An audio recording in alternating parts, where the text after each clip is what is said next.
It all begins with the imposing Asura family, whose prestige is so overwhelming that they are said to be able to bring down a bird from the sky with just their imposing presence. Their influence is so immense that it can even shake the decisions of the emperor himself. Being the most renowned magical family of all, they are known for expelling their own blood relatives who do not demonstrate sufficient talent. In the corridors of the enormous mansion, the servants gather in secret to gossip about the latest dark rumor that has begun circulating there. One of the maids reveals that the first young master has once again failed to awaken his powers, suffering his third consecutive mana shock. They begin to speculate whether the second young master will take control of everything, but the other asks for immediate silence, fearing that someone might overhear them. However, the maids agree that it makes perfect sense that the boy went completely mad after failing so many times in a row to awaken his mana. The butler decides to ask him exactly what he's been doing, surprising the maids with his lack of information. One of them begins to explain that it all started about a month ago, when the young master finally woke up after spending a long time in bed.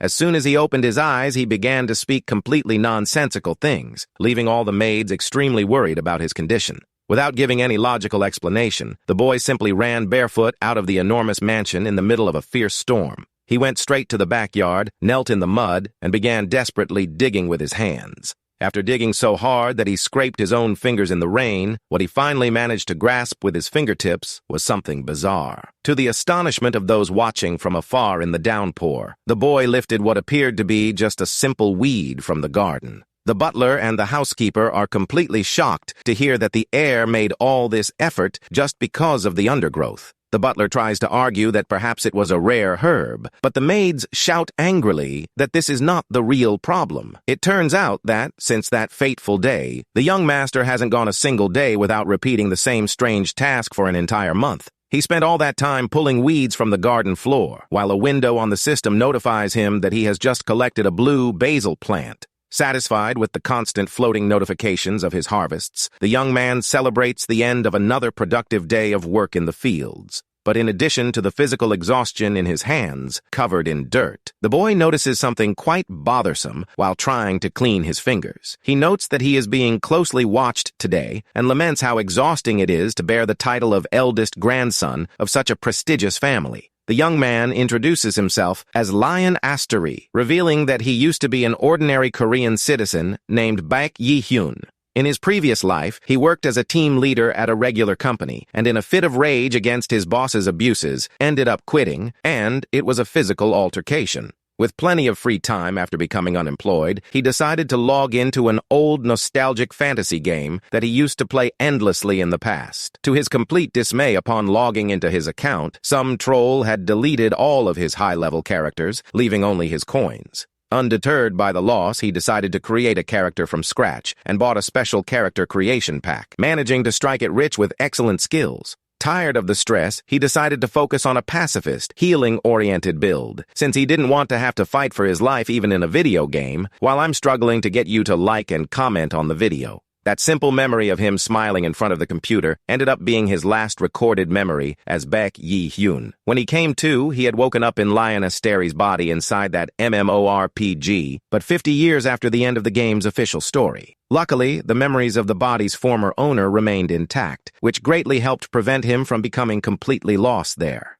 By harvesting another sprig of water rosemary, the boy achieves an important milestone and unlocks the novice herbalist achievement, earning gold coins. He is quite surprised to discover that accumulating that in-game currency could unlock access to an exclusive store in the future. Lion calculates that he might need to gather around 100,000 coins to open the shop and begins planning his escape from that mansion as quickly as possible. He is grateful that his system windows and creation skills remain active and functioning perfectly in that world. Next, Lion begins to reflect on the rumors regarding his own body and on the alleged third failure to awaken his mana. Since the Asura family values only merit and power, he knows he needs a lot of money to survive if he is kicked out of the house. As he walks through the grounds, the young master continues racking his brain to devise a safe escape plan and ensure financial survival. Suddenly, he decides to crouch down in the grass upon spotting something that catches his attention amidst the dense vegetation. Lion even considers the amusing idea of bribing the current patriarch of the family to try and secure his temporary stay or safety. I just don't know where he'd get the money for that.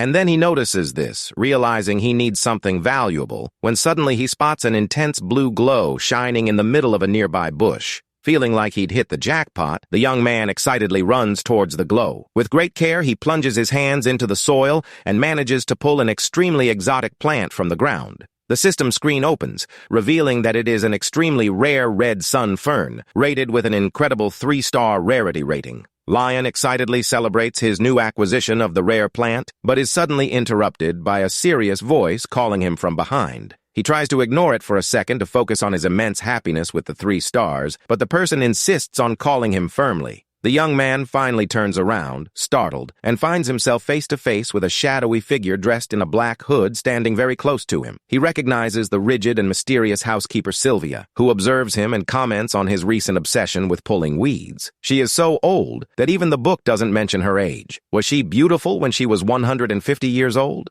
The young man states that he has his own reasons and decides to show her the glowing plant to ask if she can see anything unusual about it. The woman merely comments that it seems to be a good quality herb, but the young man insists, frustrated, that she should see the strong glow emanating from it. Faced with Sylvia's absolute silence and serious gaze, the young master realizes that she sees no brilliance in her and that the rumors of madness will only intensify. Sylvia coldly confirms that she sees no brilliance whatsoever in the plant. Lion looks away and realizes that he is indeed the only one capable of seeing that bright and mysterious aura surrounding the rare herb. The housekeeper calls him back to the mansion, informing him that he has been awake for a long time without showing up and that the patriarch wishes to see him immediately. Upon hearing the mention of his terrible grandfather, Lion is frightened. Ultimately, Patrick Astery is known as an extremely strict meritocrat who applies the law of the jungle without any mercy, even against his own heirs. Lion knows very well that his grandfather is the main target with whom he needs to build a good rapport to buy time before he can plan his escape. He despairs when he realizes the patriarch is already after him so early, especially since he hasn't had time to prepare any decent bribe yet. However, amidst that growing tension, a brilliant idea suddenly pops into the young master's head. He affectionately calls the housekeeper Grandma and asks her to let the patriarch know that he will be meeting him a little later. He reveals that he has a small favor to ask of her before that. Meanwhile, inside the luxurious main office, the patriarch listens intently to the report his personal assistant has just brought. Patrick burns a piece of paper with his own fire magic, extremely annoyed to hear that his grandson has done nothing but gather weeds since he woke up. He demands to know more details, and the employee explains that, although the boy still cannot sense mana, his physical health and memory are perfect. The powerful patriarch realizes that the main heir continues to be a complete failure at magic and orders the assistant to leave the premises immediately to leave him alone. Immediately afterwards, he calls for the housekeeper Sylvia, who emerges from the shadows of the room almost instantly through a mysterious magic. The patriarch asks her directly if she has any idea what on earth the boy has been doing around the mansion lately. She calmly explains that the young master is merely pulling weeds, something that all the employees of the enormous mansion are already aware of. Sylvia adds that his harvest has now extended to the neighboring forest, but Patrick angrily snaps, saying that's not what he wanted to know about. The housekeeper then delivers Lion's message, saying he will come later, which leaves the old man completely incredulous at such audacity. Indignant at the audacity of a talentless heir making him wait, Patrick explodes in fury and threatens to destroy the entire forest if the boy doesn't appear in his office immediately to give explanations. Undeterred by the tantrum, Sylvia calmly agrees to deliver the message word for word and disappears back into the shadows of the room. Alone in his office, the patriarch grumbles about his grandson's lack of manners while resting his hand on a shiny sphere on his desk. He gets annoyed thinking that his grandson should have run to him to thank him, but instead spent weeks doing pointless gardening work. Far away, in a secret laboratory filled with expensive equipment, Lion enters and is completely dazzled by what he finds at his disposal. He examines the place, shocked to realize that all the tools and flasks there are alchemical artifacts of the highest quality. The young man realizes the advantages of being born into a wealthy family, since a simple request was enough to get him equipment worth a fortune. Are we going to have a breakdown? Setting aside his initial excitement, he prepares to test an important theory that could completely change his destiny. He opens his skills screen and theorizes that potion making should have a repeatable achievement system identical to that of harvesting. In the game system, mastery levels begin at apprentice and progress to the legendary pinnacle of masters, achieved by very few players. This mastery is crucial, as it dictates not only the feel during manufacturing, but also guarantees an exceptionally high final quality to the products created. Determined to evolve quickly, Lion plans to start simply, preparing about 100 basic potions to consume later.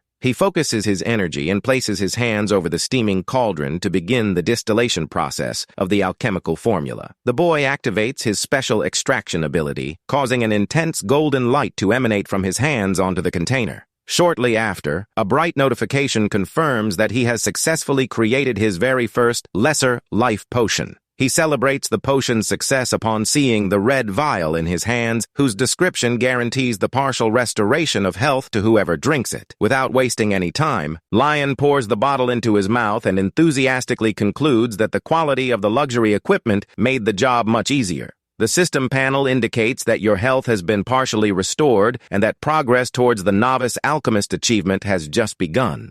Laughing loudly as he confirmed his theory was absolutely correct, the young man slammed the empty bottle on the table and focused on his plan involving the patriarch. He lets out a Machiavellian laugh, planning the impact he will soon have on his grandfather. To achieve his goal, he spends the following hours focused on mass production, accumulating potions until he almost reaches his target limit. However, as night falls inside the dark laboratory, a groan of deep exhaustion escapes the young heir's lips. He appears completely sprawled in a chair, surrounded by dozens of empty bottles scattered on the floor, feeling like he's about to faint. Who here has ever been through that? With his health now completely restored, continuing to drink healing potions had become unbearable torture, but he forced himself to take one last sip, and forcefully swallows the remaining liquid down to the last red drop in the container. The effort pays off when the system announces that it has finally unlocked the Novice Alchemist achievement, unlocking new special recipes. Relieved and satisfied with the result, the young man gets up to analyze the specifications of the new prescription he has just received from the system.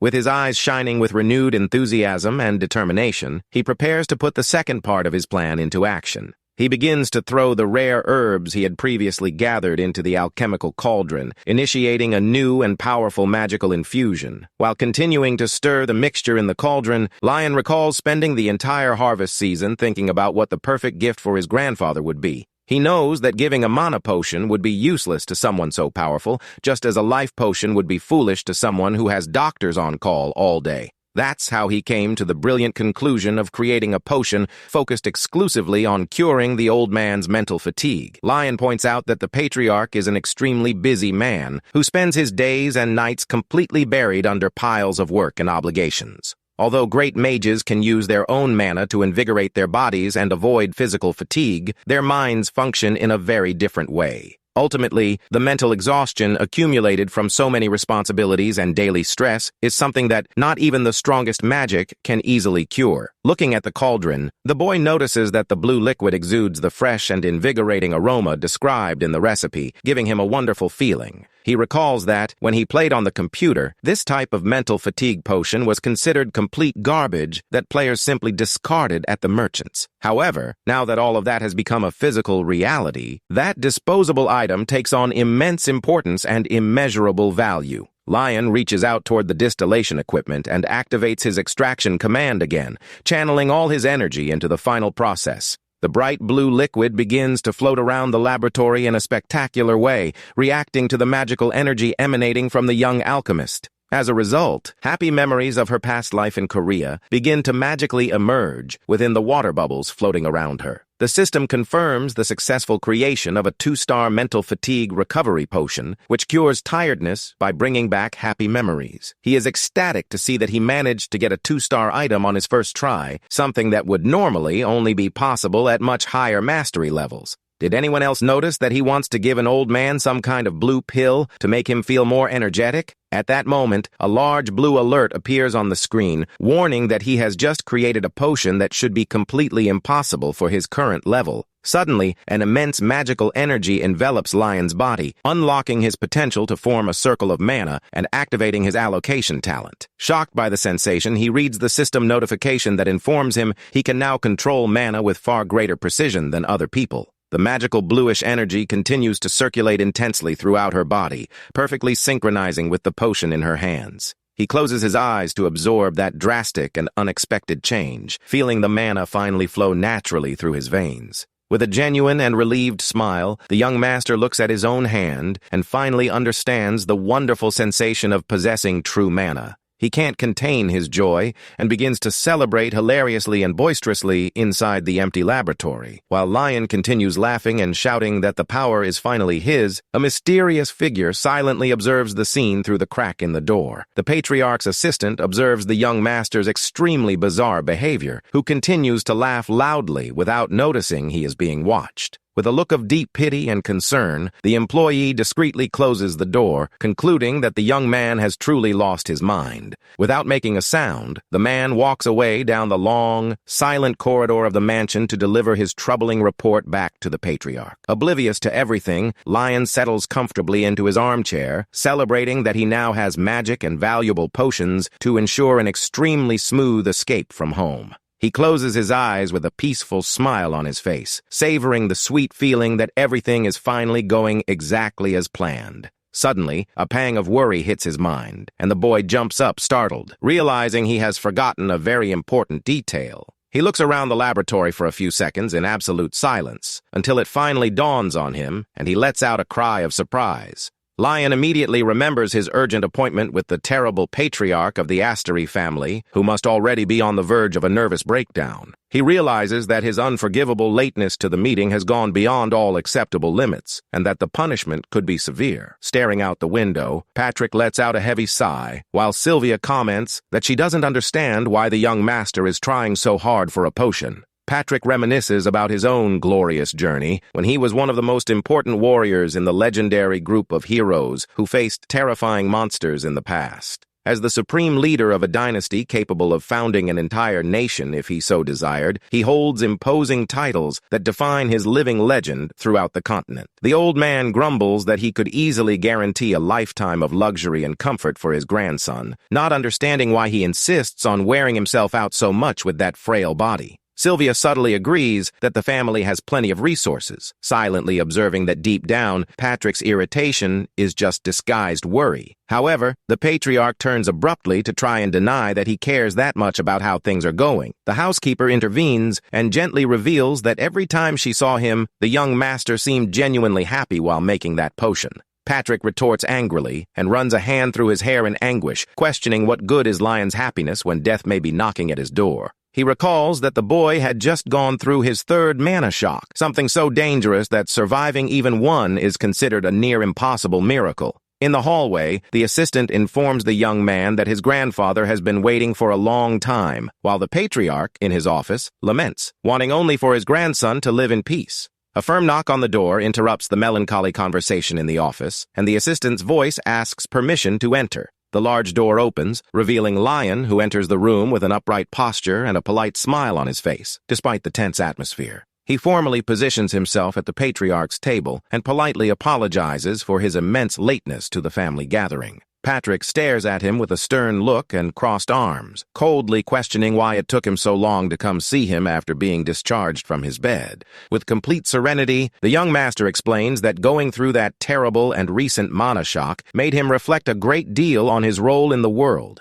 Lion continues his speech, frankly stating that everyone in the mansion knows he doesn't possess the slightest talent or affinity for combat magic. Seeing the housekeeper's worried look, the young man offers a gentle smile to reassure her, stating that he accepted this harsh reality a long time ago. He looks at his own hands and confesses that, in truth, his recent stubbornness was merely a painful denial, an unwillingness to accept the physical limitations of his body. He sadly confesses that the moment he finally accepted his lack of talent, he felt he no longer had a place to call his own in that family. However, in a firm tone, Lion extends the bright blue vial to his grandfather and states that things have changed now that he has accepted who he truly is. He explains that he spent all that time studying to create something worthwhile and reveals that he prepared that special gift with a very clear purpose in mind. With a gentle smile, the young master says he noticed how exhausted and worn out his grandfather seemed lately from the demanding routine. Patrick stares at him in absolute silence, deeply intrigued by his grandson's attitude as he intently observes the mysterious bottle.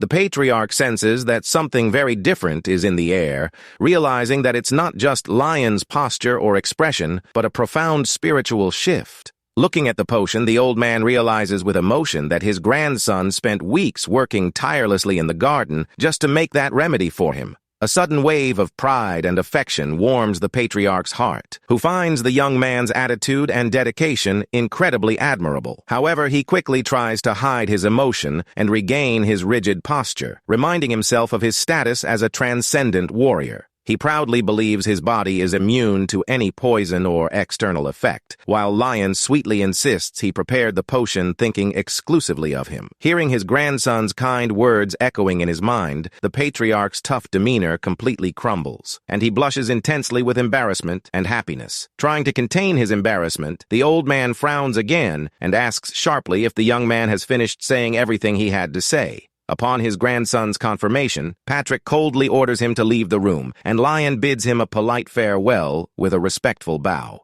As soon as the large door closes with a soft click, absolute silence returns to the main office of the mansion. Sylvia doesn't miss the opportunity to needle her boss, commenting that he seems quite satisfied, which makes him stammer and try to deny everything immediately. Putting the joke aside, the old man turns his attention to the bright blue bottle resting on his desk. He picks up the potion and observes it suspiciously, murmuring to himself that the liquid exudes a strangely familiar energy. With her eyes gleaming a deep red, the housekeeper suggests using a special method to analyze the formula, but the patriarch refuses the test. Patrick gently states that he prefers not to spoil the moment and only wishes to savor and appreciate his grandson's sincere good intentions. The housekeeper understands his wish, and after taking her leave respectfully, disappears once more into a dark and mysterious fog. Alone in his office, Patrick stares at the gleaming bottle with melancholy, trying to remember how many years it has been since he received a sincere gift from Lion. He praises the impressive quality of the finish, acknowledging that it would be impossible to create something so complex without a profound and ingenious mastery of traditional alchemy.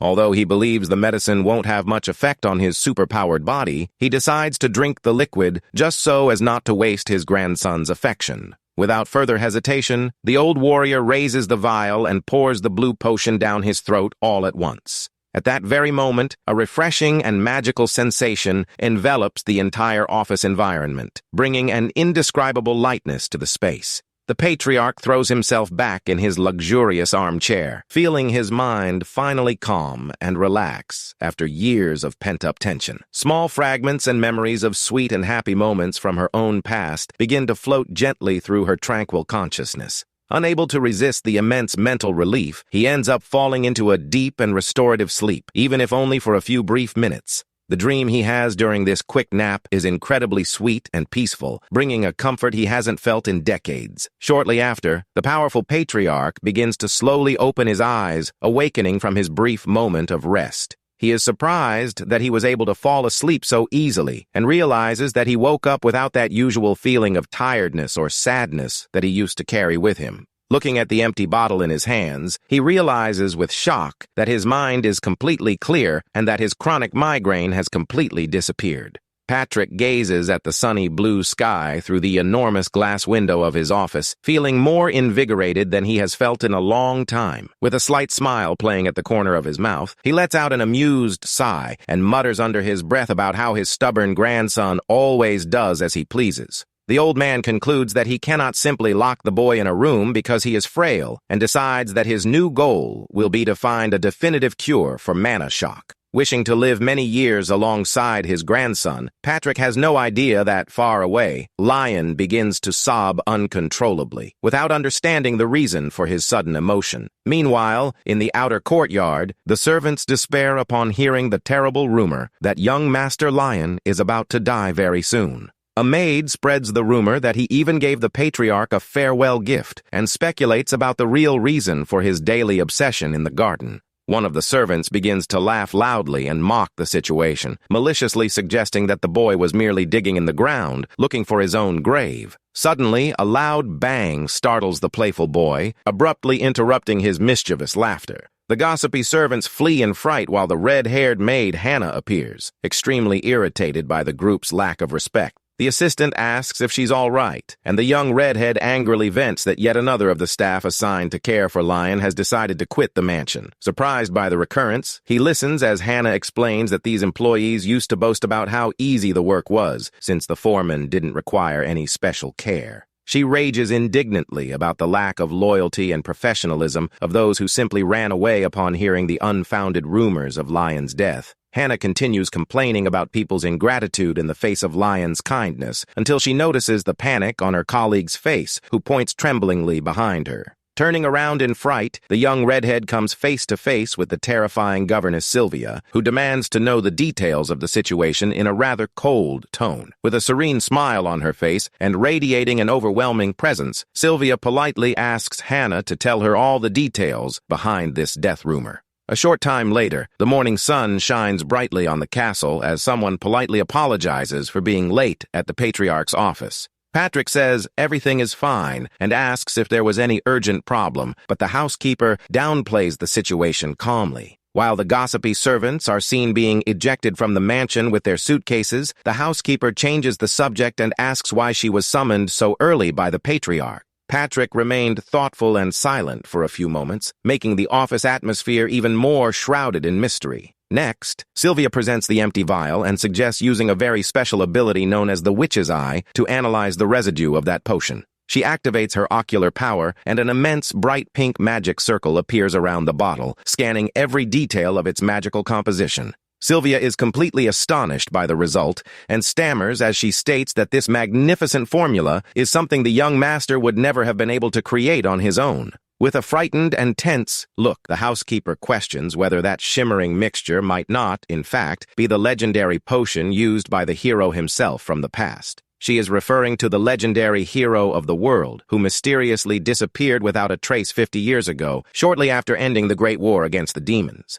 Legend says that there was no labyrinth or prison in the world capable of holding that relentless and fearless warrior. He was so absurdly powerful that even the proudest deities hesitated to stand in his way or oppose him. Sylvia clenched her hands anxiously, thinking that he might be the only one capable of finding the hidden contract in the mansion's labyrinth and freeing a certain person. Patrick considers that the item does indeed seem to be something exclusive to the hero, but prefers not to jump to conclusions, believing that the effects should be even greater. The patriarch focuses his keen gaze on logical thinking, immediately dismissing any absurd hypothesis. After all, he knows it would be utter madness to imagine that his frail and clumsy grandson, Lion, could be the legendary warrior from 50 years ago. Even so, Sylvia reveals her intention to ask the boy for an even better version of the potion, wishing that her dear sister would feel the same mental relief that she felt. Patrick supports the idea, recalling that his sister has lived in a state of lethargy for centuries, and believing that if the effect helped an 8th Circle mage like him, it could help her as well. A tender, hopeful smile appears on the housekeeper's face at the remote possibility of her relative's salvation.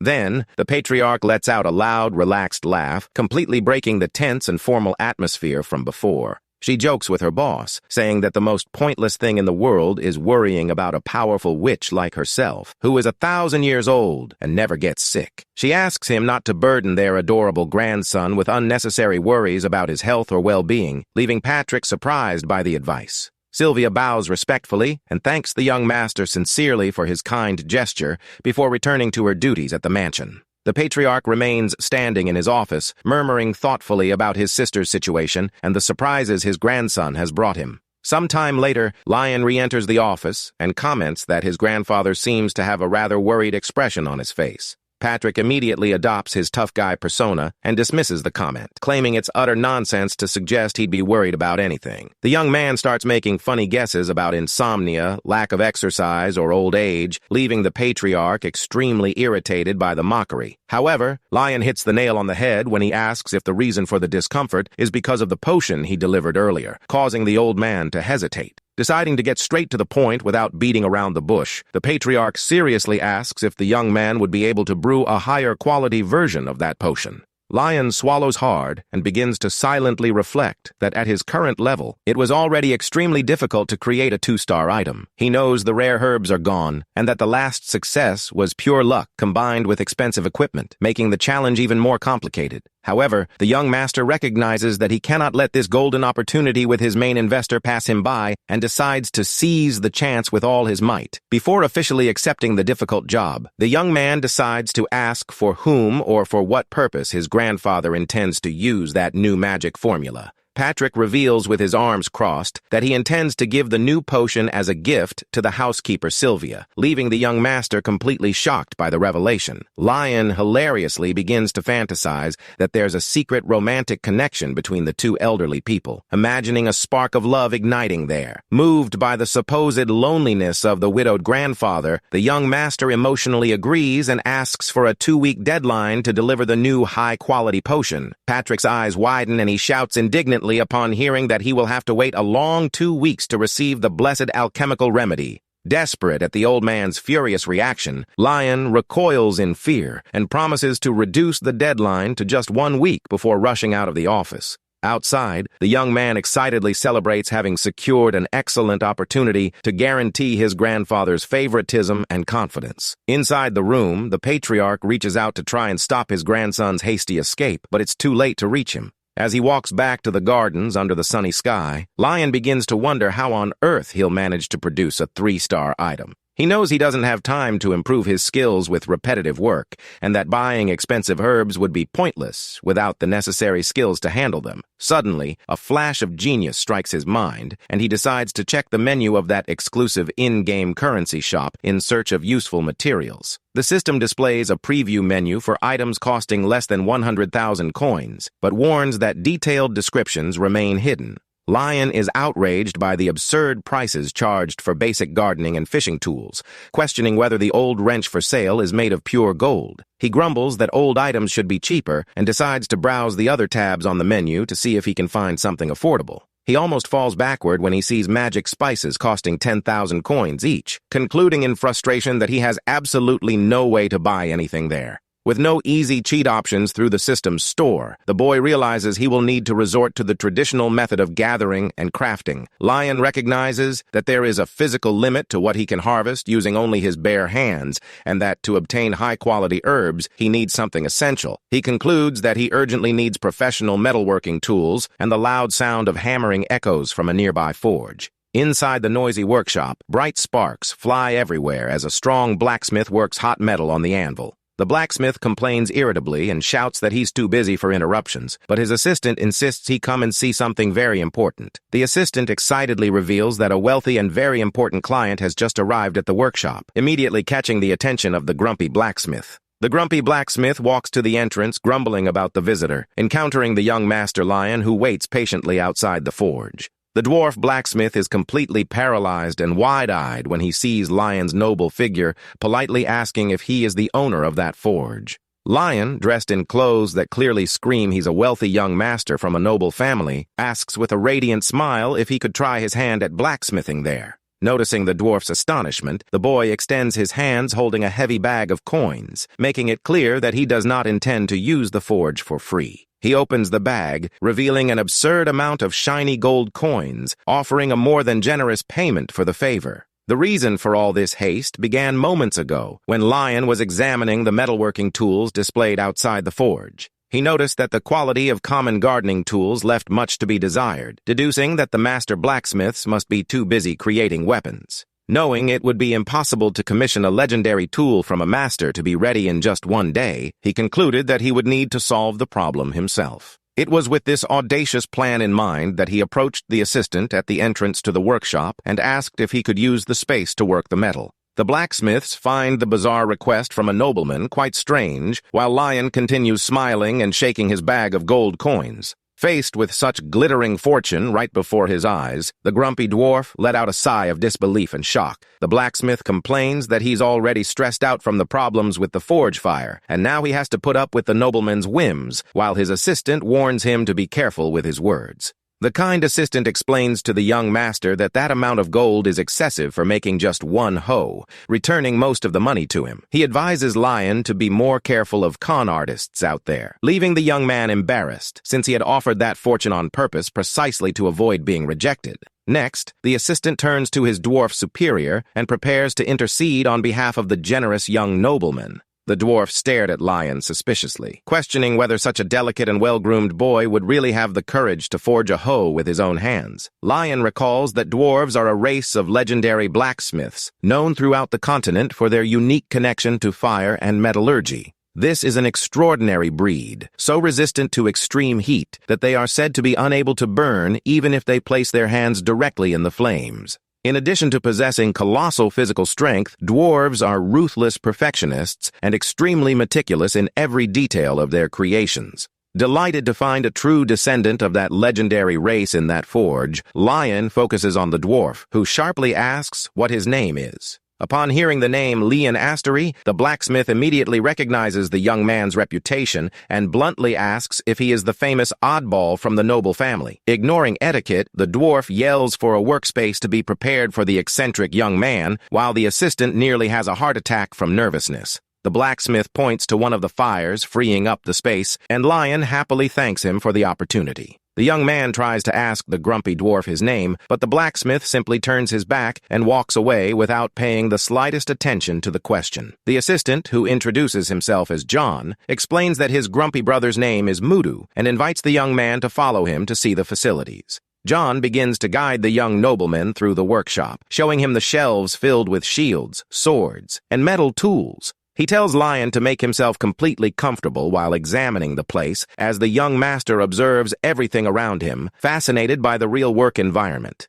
John explains that all the finished pieces produced there are sent directly to the sales stall located outside the workshop. Lion observes that the blacksmiths work with extreme dedication and perfectionism in each hammer blow, leaving no detail overlooked, but he notices something intriguing. The young man silently wonders why the quality of the final pieces remains so low, despite the immense professionalism of those artisans. Suddenly, Lion feels a magical vibration coming from one of the furnaces and turns around intrigued upon seeing something unusual amidst the crackling flames. A small, cute creature of flames appears before your eyes, and the system warns that it is an extremely weak and sad lower fire spirit. The young alchemist decides to ask John if the flame in that furnace has always been so weak, discreetly pointing to the spot. John scratches his head awkwardly and hesitantly admits that, while not completely extinguished, the furnace has indeed seen better days. Mudu appears carrying a metal plate and confirms that the power of fire has greatly diminished recently, questioning suspiciously how an inexperienced nobleman could have noticed that.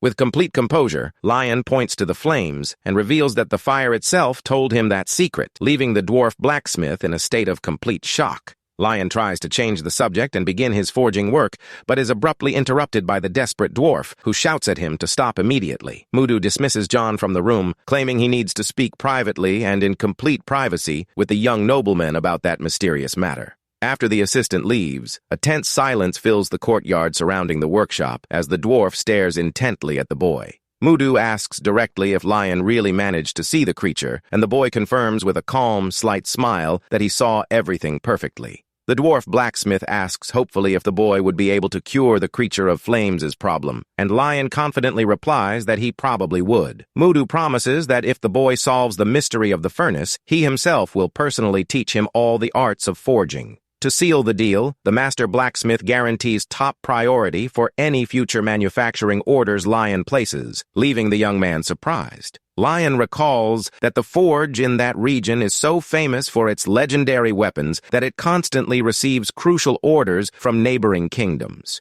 Excited by the chance to gain priority in such a renowned place, the young man accepts the challenge with open arms and asks the dwarf to leave everything in his hands. Mudu explains dejectedly that he worked hard to expand the workshop, but now the spirit of fire has completely exhausted its strength due to the weariness of the hard work. The dwarf laments that without spiritual help, the quality of the iron has plummeted, and that, being an ordinary dwarf, he cannot understand what the spirit of fire is trying to say. Although he finds the young nobleman rather frail and unreliable, Mudu places his last hopes in the boy because he is able to communicate with the spirit world. Lion turns to the blacksmith and simply reveals that the little creature is very thirsty, leaving the dwarf completely confused by the bizarre diagnosis. The boy naively suggests throwing some water on the flames, but the dwarf blacksmith screams in horror, questioning whether the nobleman has finally gone mad for wanting to extinguish the furnace. Mudu angrily asks what he should do then, and Lion asks the dwarf to calm down, explaining that they need to give the spirit something special to ingest.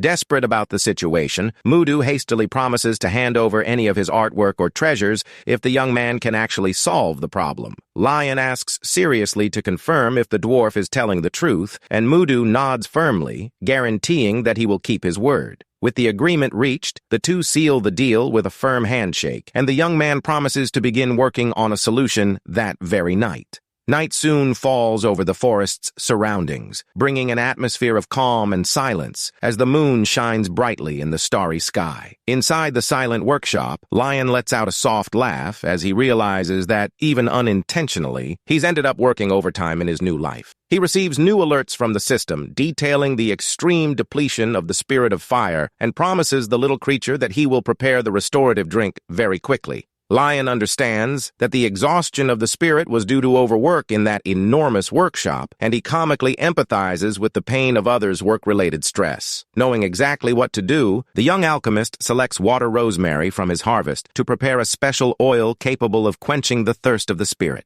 He cheerfully explains that, although the raw herb tastes only of salt, the correct alchemical processing will transform it into a delicious oil suitable for consumption by beings of fire. The mixture bubbles in the cauldron until a beautiful, bright green essence of high-quality aquatic rosemary oil is successfully formed. Lion gently pours the bright green oil over the small fire spirit, which begins to absorb the liquid, perfectly attuned to its own elemental essence. The little creature of flames jumps for joy, begging for more, and the boy promises to patiently prepare new vials to quench its thirst. He returns to the cauldron with focus to squeeze in more fresh herbs and extract all the invigorating essence from the remaining water rosemary. After drinking enough, the little fire spirit lets out a satisfied burp and explodes in bright orange flames, its strength fully restored. The system signals that the creature is immensely grateful and increases the boy's spiritual attunement points by 30%, while he dismisses the thanks with sympathy.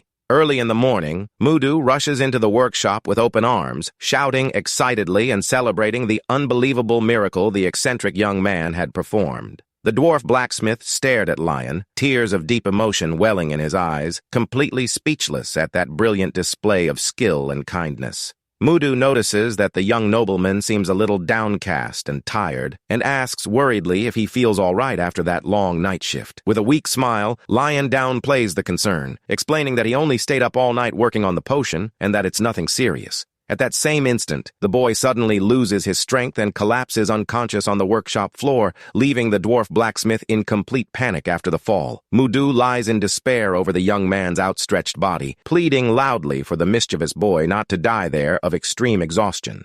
Time passes, and the sun shines brightly in the blue sky, while the wind blows gently over the roof of John and Mudu's rustic family home. Two cute children with bright green eyes appear curiously and shyly ask what the name of that friendly older brother visiting their house is. Sitting at the dinner table, Lion is amused by the children's imaginations, while one of them introduces himself with the affectionate nickname Jade Leaf. Seeing the sweet bond and complicity of the two little brothers smiling together, Lion lets out a warm laugh and finds their relationship adorable to watch. The young man recalls that he also has a younger brother in that world, bitterly remembering that he used to be a grumpy boy and probably didn't like him. Eating his soup calmly, he concludes that everything will be fine as long as they never cross paths, since he has no interest whatsoever in vying for control of the family. The kitchen door swings open as the lady of the house arrives suddenly, interrupting the young man's melancholy thoughts by calling her children's attention. She tells the children to go play in another room so as not to disturb the young master during the meal, but one of the children jokes that this must be his name. Laughing at the funny situation, the boy kindly reveals that his real name is Lion, eliciting an excited squeal from the little green-eyed boy. The boy innocently decides that continuing to call him young master sounds much cooler, and Lion accepts the nickname without the slightest resentment or objection. The mother playfully scolds the mischievous children for continuing to interrupt the guest, and the two run off laughing happily through the dining room. The friendly hostess apologizes for the mess and serves Lion more food, who praises the delicious seasoning of the meal and assures her that he likes that cheerful energy. Leah reveals in a worried tone how frightened and surprised she was when her husband brought a nobleman, unconscious from exhaustion, to their house early in the morning. She sincerely thanks Lion for solving her family's problems, even though it took him so much effort, and the young man assures her that the hospitality and the meal are reward enough. The front door opens and Mudu enters the kitchen, asking if the boy slept well, and is immediately greeted with hugs and excited shouts from his children. The children jump on their dwarf father's neck, asking if the mystery of fire has truly been solved, while the old warrior laughs and pats the heads of those mischievous little ones. After the affectionate family moment and the meal, Lion gets up excitedly, announcing that it's time to go to the forge to see the result of their efforts. Mudu smiles knowingly beneath his beard and proudly reveals that he has already prepared all the necessary materials to begin their joint project.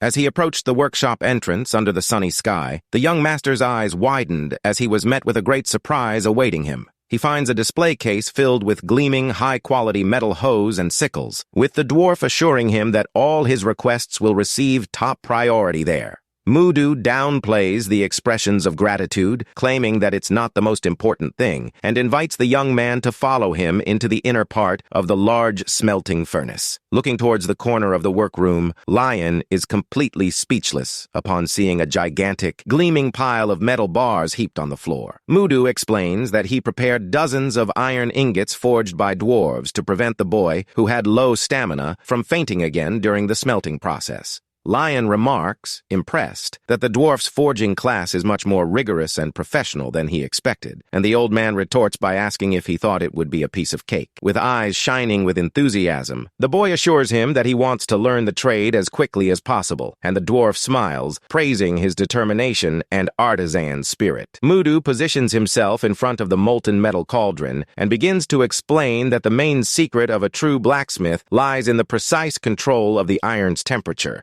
He teaches that metal glowing red doesn't mean it's ready, and that excessive heat can ruin the process, turning the alloy into useless liquid metal. Suddenly, the metal bar takes on a perfect, brilliant, incandescent yellow hue, and the dwarf master lets out a cry announcing the exact moment to strike. Mudu delivers a precise hammer blow, sending sparkling sparks flying, demonstrating that controlling force is crucial for sharpening the blade while maintaining a strong and firm base. Mudu continues the lesson, teaching that after giving the metal its basic shape, the boy must refine each of the details and sharpen the blade well using a good whetstone. To finish the creation process perfectly, the dwarf puts the pieces together and firmly fits the wooden handle onto the iron head of the hoe. With a proud smile, Mudu holds up the finished gleaming hoe before the boy, joking that the process is a piece of cake for any real blacksmith. Mudu jokes that it would be difficult for an ordinary human, but with his help, anything is possible, while Lion enthusiastically asks if he can already use all that iron.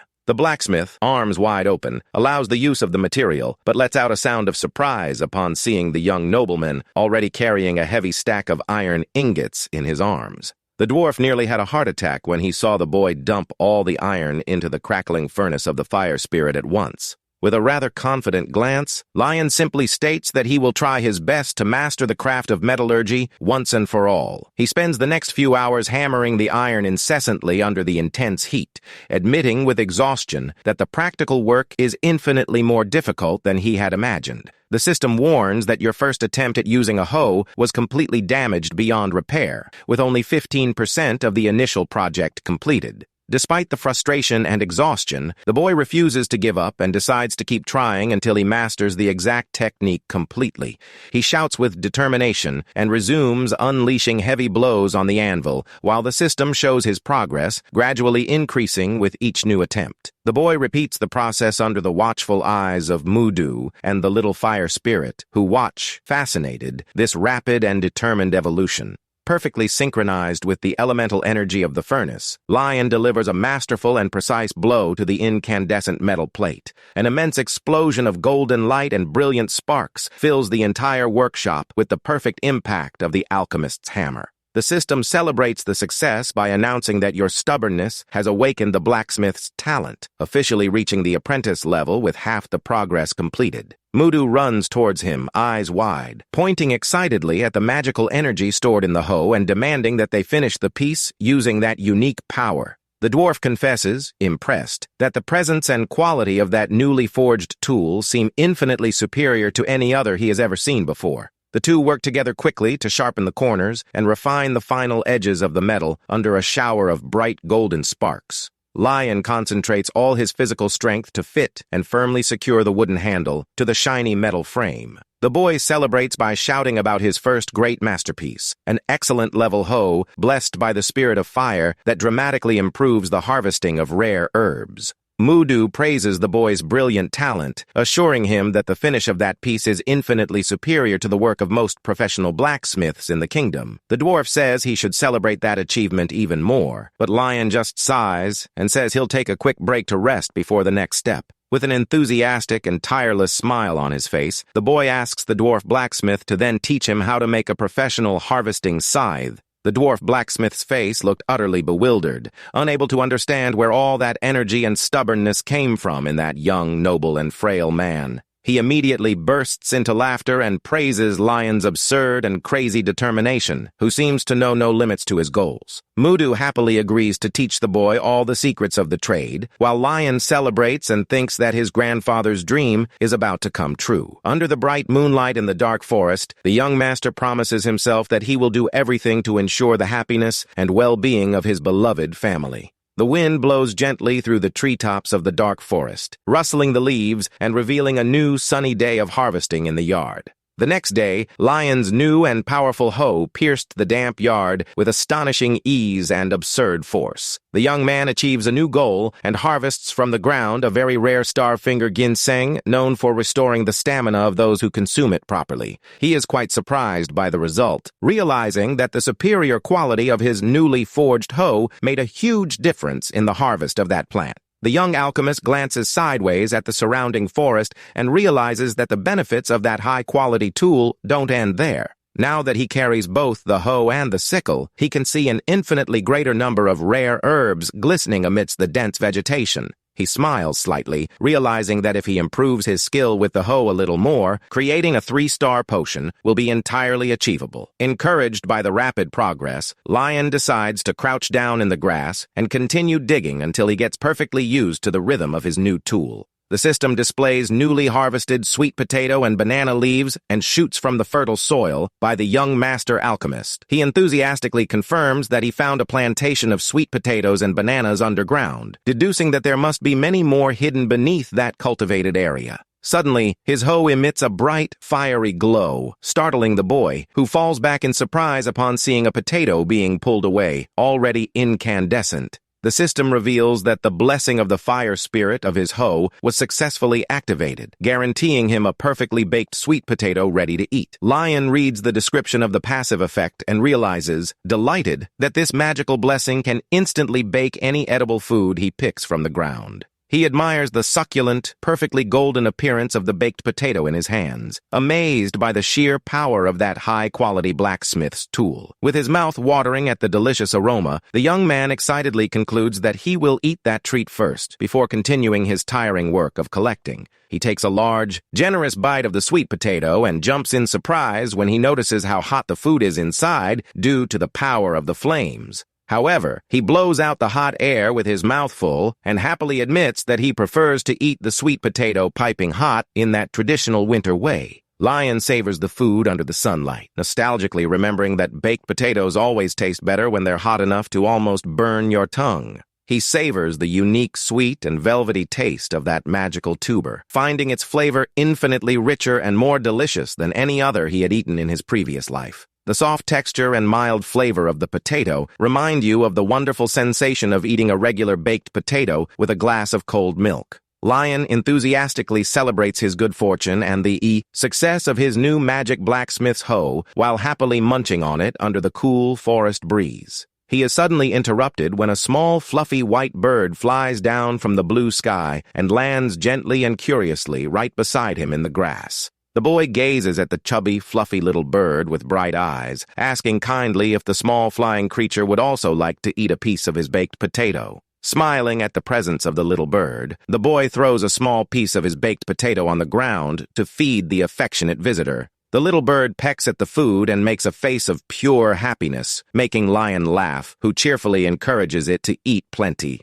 Watching the little creature fly happily around him, the young master nostalgically recalls a winged companion he had when he played on the computer. Satisfied and with his energy fully renewed, Lion gets up, determined to begin harvesting the ingredients needed for his grandfather's potion. With the cute little bird perched on his shoulder, he plans to harvest a few more sweet potatoes before focusing entirely on his main objective. Meanwhile, the sun shines brightly on the imposing Asteri family castle, where the atmosphere of worry only grows with each passing moment. The personal assistant paces back and forth in the garden, extremely distressed by the fact that Lion has been missing for 3 long days. He turns around startled, noticing the silent presence of someone approaching from behind him in the middle of that quiet grove. He encounters the housekeeper Sylvia, who stares at him with her usual cold and imperturbable expression. The young man confides in the housekeeper, saying he is dying of worry, especially because of the death rumors circulating around the mansion. Suddenly, Lion's cheerful voice echoed through the woods, waving to the two of them, carrying a bag full of rare flowers, and still perched on his shoulder with the little white bird. The assistant runs desperately towards the boy, frightened by his disheveled appearance and clothes soiled with dirt after days of intense harvesting in the forest. Scratching his head with an awkward smile on his face, Lion tries to calm him down, assuring him that everything is fine and that there's no reason to worry. The employee laments the state of the main heir, but quickly shifts his attention and asks, intrigued, about the strange white bird perched on him. Lion looks at his shoulder in surprise and realizes, amused, that the cute little creature really did follow him all the way back to the mansion.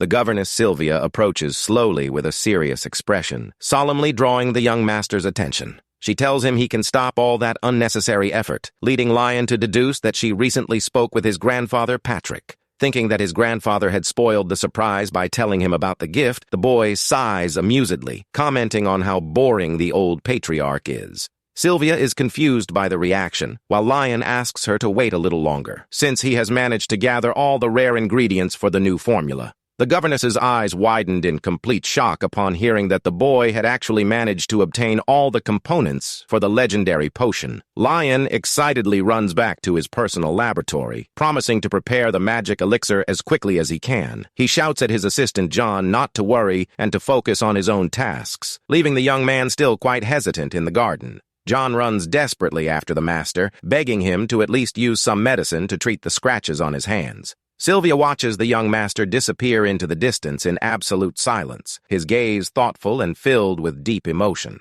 She points out that ordinary potions don't work on witches like her, recalling how Lion was always the most frail and sickly child in the entire Asteri lineage. Being the weakest heir, he was always the object of her greatest concern and silent affection throughout all the years he lived in the mansion. Seeing him toil so hard at the forge and spend nights digging in the earth ignited a small, unexpected feeling of hope in the old housekeeper's heart. She looks at the forest floor with a soft sigh, feeling a complex mix of emotions because of the boy's genuine devotion. Gazing at the distant silhouette of the running boy, the governess silently wonders if he will truly be able to produce a potion of that legendary caliber. Several days pass at the mansion, and the patriarch's serious voice announces the start of a new, important meeting in his luxurious office. Patrick observes his housekeeper's visibly invigorated and radiant expression, deducing that Lion's medicine has finally had the desired effect. Sylvia confesses, amazed, that her dark and weary mind, burdened by decades of hardship, has been completely cleared, surprised that Lion has created something capable of affecting even a powerful witch.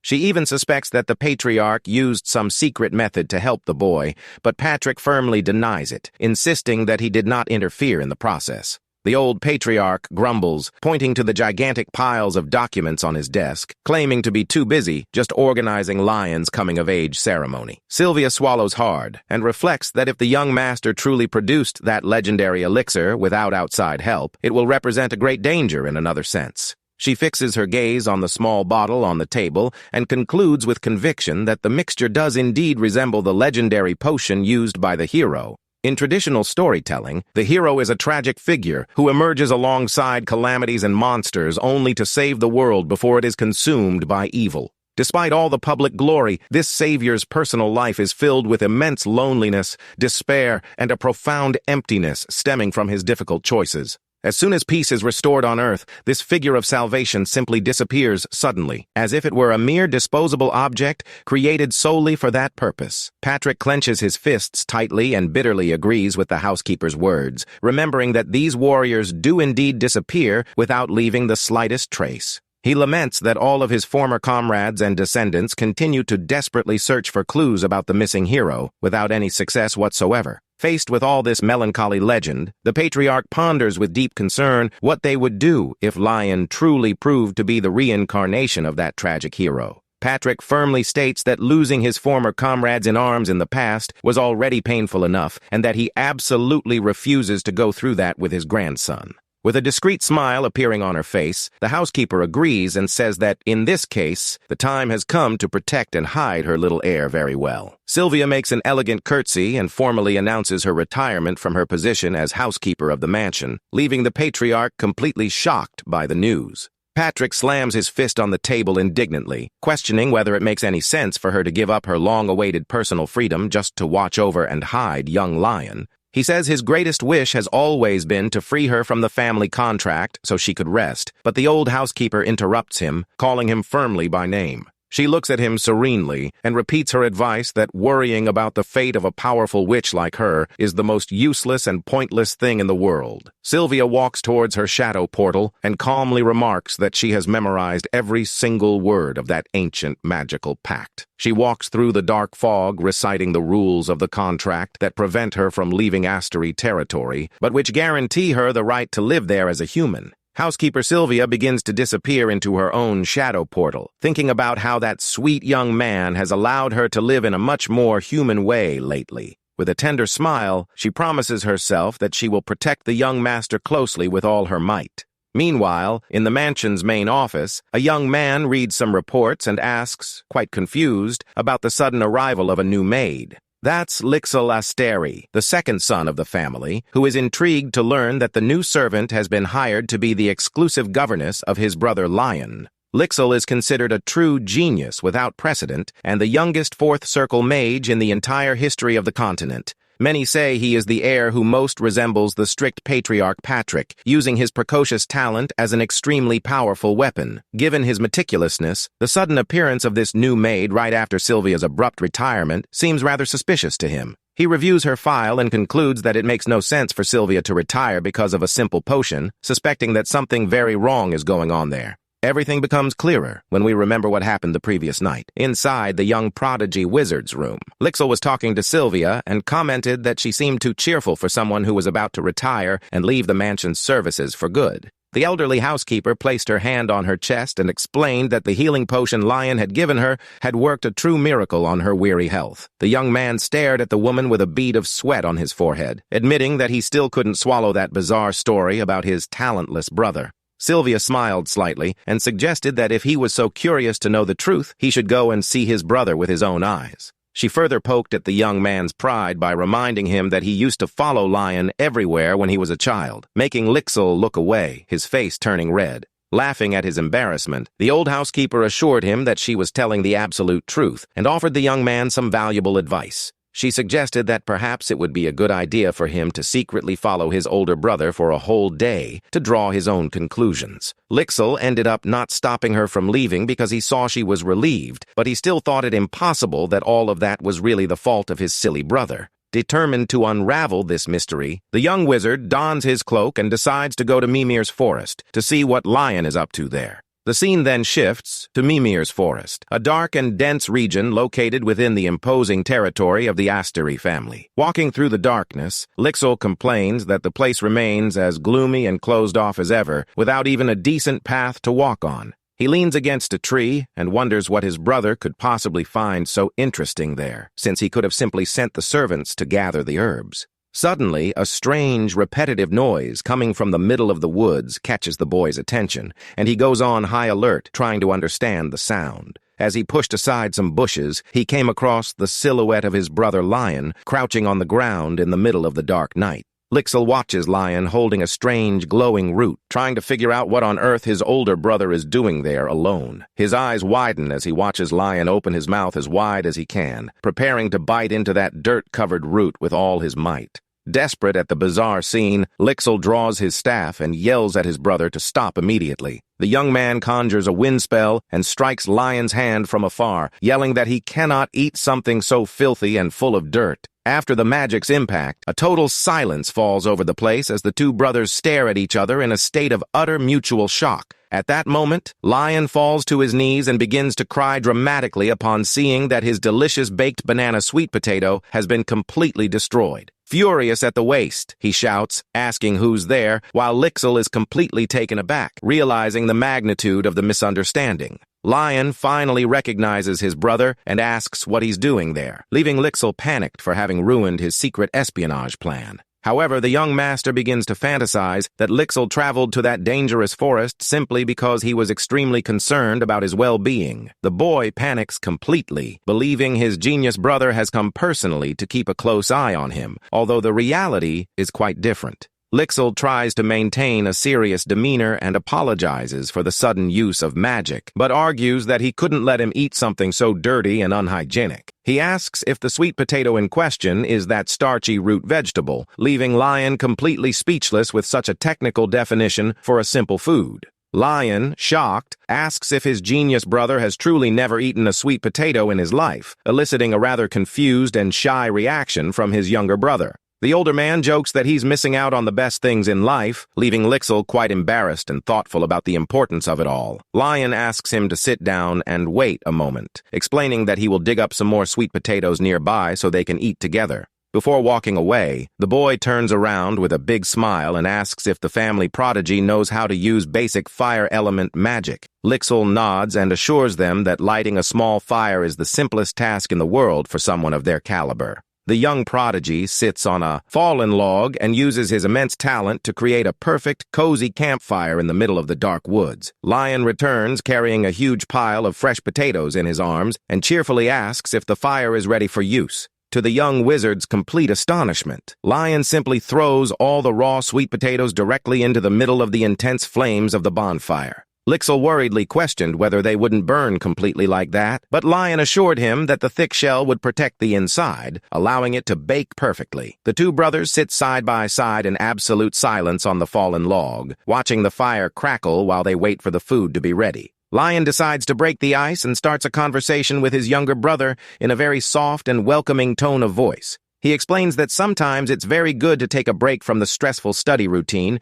and do something completely different, to clear your mind. He adds that giving your best is great, but knowing when to rest is also fundamental, making Lixil finally understand the meaning of his words. Noticing the delicious aroma rising from the ashes, Lion pokes at the ashes with a branch and joyfully announces that the food is finally ready. Lixil holds the warm, golden piece, his eyes shining, and with his first bite, he savors the sweetness of the baked sweet potato for the first time. As soon as Lixil takes the first bite of the hot potato, his eyes widen and his cheeks flush with the indescribably delicious taste. Still chewing, the young prodigy admits with surprise that it's really delicious, while Lion laughs proudly explaining that they are banana sweet potatoes. The boy recalls that, although the family's warm territory doesn't have a harsh winter, the dark and windy forest often gets extremely cold at night. And there's nothing better to combat the cold than eating warm, sweet foods that instantly warm the body and soul. Lion watches his brother devour the potato with great satisfaction and thinks, amused, that the boy has a gigantic appetite for his age. He recalls that young people in their growth phase eat like monsters and nostalgically remembers when he used to eat non-stop during his student days in a past life. Lixil looks to the side and is startled to see the huge pile of empty shells accumulated on the ground, unable to believe he ate so much in such a short time. Lion smiles happily, seeing that the snack pleased his younger brother's refined palate, who tries to hide his embarrassment by awkwardly stammering. The older man encourages him to eat as much as he wants, thanking Lixil for having worn himself out working for the family in his place. Lixil looks away and comments seriously that, although it is difficult for those who are ill, it is also very painful for the family members who can only watch without being able to help. Lion smiles tenderly at that sincere confession and assures his brother that he never saw caring for his health as a burden or suffering. He makes it clear that he never held any kind of grudge or resentment towards him because of that, leaving the young wizard quite thoughtful under the moonlight. Lixil confesses in a melancholic tone that he actually felt a little envious because Lion possessed a unique quality that he himself lacked.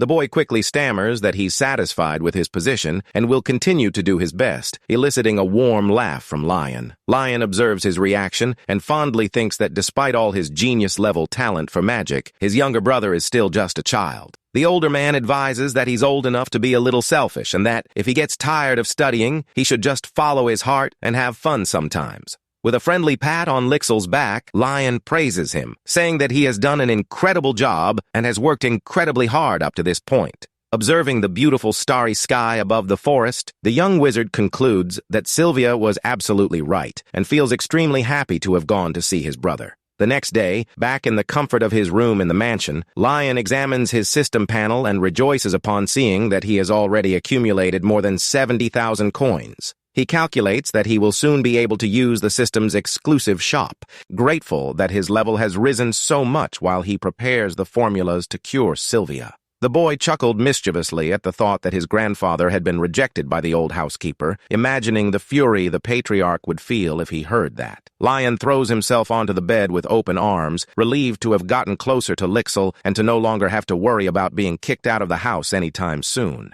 At that moment, a firm knock on the door interrupts his rest, and the young master gives permission for the person to enter the room. Looking towards the entrance, Lion is completely surprised and confused by the unexpected figure that has just walked through the door. A beautiful young woman with long black hair and striking red eyes introduces herself as Elvia, the new servant who will personally take care of him from today onwards. Lion quickly deduces that there must be some secret behind that sudden hiring, and that this drastic change explains Sylvia's mysterious departure. He welcomes her warmly, and the new maid bows impeccably, asking him to call her whenever he needs anything. The young master breaks into a radiant smile and sincerely thanks her for being there. He happily adds that, thanks to the advice he received earlier, he feels he has finally managed to get much closer to his brother Lixel. The girl stares at him with a confused look and says she doesn't understand what he meant, but the boy just laughs and tells her not to worry about it. Lion picks up his leather bag and politely asks if they can continue that conversation at a more opportune time. He walks towards the exit with a rather cheerful expression, announcing that he has a very important appointment scheduled with Lixel today. The scene shifts to the bustling, sunny streets of the neighboring town, teeming with horse-drawn carriages, local shops, and residents strolling about. As they walk through the area, Lixel stares at his older brother with deep suspicion, believing that something very strange is happening to him.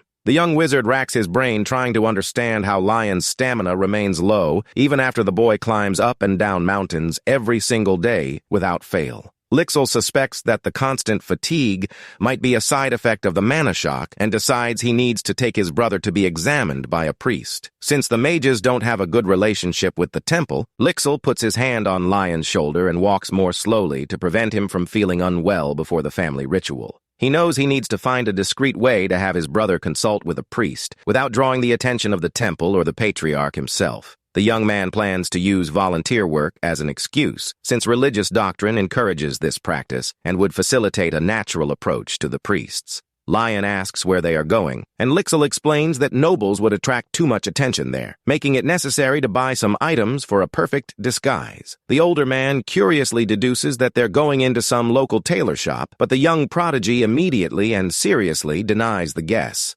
Lixel turns around with a rather proud smile and reveals that their destination is, in fact, a renowned shop for tools and magical artifacts. They arrive at the entrance of the mysterious establishment, whose old sign sways gently in the cool afternoon breeze of the city. Upon entering, Lion looks around fascinated and admits he didn't know the place, with Lixel commenting that only the most influential people frequent the place. The older brother jokingly asks if there are any illegal items inside, leaving his prodigy brother quite embarrassed and nervous at the boy's insinuation. Intrigued by the merchandise on the glass shelves, Lion approaches one of the wooden counters to examine the items closely. He examines rather curious magic pens and earrings, but silently wonders why all those toys seem to be made only for children. Lixel awkwardly clears his throat and explains that he discovered the store during his gym days, assuring everyone that the items are infinitely more useful than they seem. Suddenly, the excited voice of the shop owner echoes through the store, proudly confirming the young customer's statement about the merchandise. The elderly shopkeeper appears, rubbing shampoo on his head, and cheerfully assures everyone that his shop sells everything except hair tonics for baldness. Lixil explains to the shopkeeper that they are looking for disguise tools, and the friendly gentleman happily agrees, asking the boys to follow him. The old man gestures excitedly toward the shelves and reveals that absolutely everything in that section is geared towards creating the perfect disguises. He begins by showing very cheap and simple options, such as bracelets that subtly alter physical appearance and magic insoles that help increase height. Pulling a cord to open a curtain, the merchant displays top-of-the-line items that can even change hair color, warning that they are more expensive. Lion and Lixil watch, fascinated, as a luxurious hair clip promises to change the eye and hair color of whoever wears it, lasting for about 10 hours at a time. The doorbell rings cheerfully as the friendly shop owner bids farewell to the young nobles, wishing them a very soon return. Outside, Lixil asks his brother what he thought of the experience, and Lion replies with a smile that he loved the place and plans to return in the future. Lion rummages through the shopping bag and comments that, since they bought something expensive, it seems they got some extra freebies, but Lixil doubts it's anything special. However, as soon as he reaches deeper into the paper package, the young master's eyes widen as he notices a rather unusual object inside. He finds an extremely rare handmade repair kit and celebrates his immense luck at having won such a valuable item as a prize simply because it is considered antique. Lion decides to give the gift to his brother, saying he won't need it, leaving Lixil completely shocked at receiving such a valuable item for free. The two agree to put on their disguises before continuing their journey and decide to discreetly enter a quiet alley they found along the way. As soon as they put on the magical accessories, an intense and brilliant blue aura envelops the siblings' bodies, initiating a complete and instantaneous physical transformation. At the end of the process, Lion and Lixil appear with brown hair and completely different features, leaving the older one fascinated by the perfection of that disguise. Satisfied with the subtle and discreet result, Lion calls his brother to leave at once, and the two excitedly set off for the next destination of their adventure. Shortly after, upon encountering a large water wheel, Lion asks, confused, why they ended up at a mill if the initial plan was to do volunteer work. Lixil explains that flour is one of the main items donated to charity and that they only stopped by first to check the quality of the product. He adds that that particular mill also bakes and sells fresh bread, leaving Lion quite surprised by that unusual business dynamic. As they walk, Lixil smiles slightly, remembering that he had a secret and very important reason for making that particular visit to the mill. They are greeted with a cheerful shout of welcome from the owner Nicholas, who is exactly the influential man Lixil so desperately needed to meet that day. It turns out that Nicholas is one of the few devoutly religious people in the region and possesses a vast network of contacts that would greatly facilitate the brothers' entry into the main temple. With this plan in mind, Lixil politely replies that the work went very well when the merchant inquires about the progress of the grinding tasks. Nicholas enthusiastically comments that he was deeply moved to grind wheat of such exceptional quality, free from any kind of pests or insects. The merchant decides to ask why they need so much flour, and Lixil lies, saying that his heart broke seeing hungry children and he wanted to donate it all. Nicholas praises the boys' wonderful attitude and asks where they intend to send the donation, with Lixil discreetly asking for a recommendation. The man remains thoughtful for a few moments, while the young wizard desperately hopes in silence that he will mention the city's religious temple. Nicholas suggests they send the wheat to the orphanage run by the temple, leaving Lixil immensely relieved that his plan worked so well on the first try. Lion decides to butt into the conversation and asks how many children currently live in the orphanage, with the merchant estimating that there must be about 30 little ones. The young prodigy comments that he thought the temple was well equipped, but Nicholas laments, explaining that their financial situation has worsened after recent budget cuts. He explains that, because they are in the territory of the Asteri, magic is the absolute priority for investment, making it unseemly for noble families to support religious temples. Lixil silently reflects on the hardships of those needy children and hopes that the generous donation of flour will truly help improve the situation there. He suddenly realizes a problem and comments that, even if they donate the raw flour, the orphanage staff will still take a long time to prepare the food. Lion comes up with a brilliant idea and suggests that they bake the bread themselves right there so it can be delivered hot and ready for the children to eat immediately. With a clenched fist and a radiant smile, the older man insists that the children will much prefer receiving warm bread fresh from the oven. He argues that the orphanage may not have the other ingredients needed for the recipe, making ready-made bread an infinitely more useful and practical gift. Nicholas loves the wonderful idea and happily agrees to lend his kitchen, taking pride in the fact that his bakery is quite famous for the quality of its bread. Lixil stares at Lion in surprise and feels a little embarrassed when he realizes he was so focused on his own plan that he hadn't even thought about the orphan's real needs. He smiles proudly, noticing his older brother's immense empathy and consideration, admiring how thoughtful Lion can be towards people. The young prodigy enthusiastically agrees with Lion's excellent suggestion, and the three celebrate together the start of that fun cooking task. Nicholas leads the way towards the baking area of the large mill under the sunlight, announcing that it's time to begin work in the kitchen. They arrange the ingredients on the table, selecting 1-star whole wheat flour and an excellent, high-quality 2-star olive oil. Lion examines the materials with satisfaction and comments that the 2-star olive oil will give a rich aroma and a spectacular flavor to the bread dough. Nicholas explains that they will be making a classic whole wheat bread recipe, assuring that the process is quite simple and that the final flavor is sure to please everyone. The baker puts on his protective gloves with determination and announces that they will begin by preparing only a small test batch to check the consistency.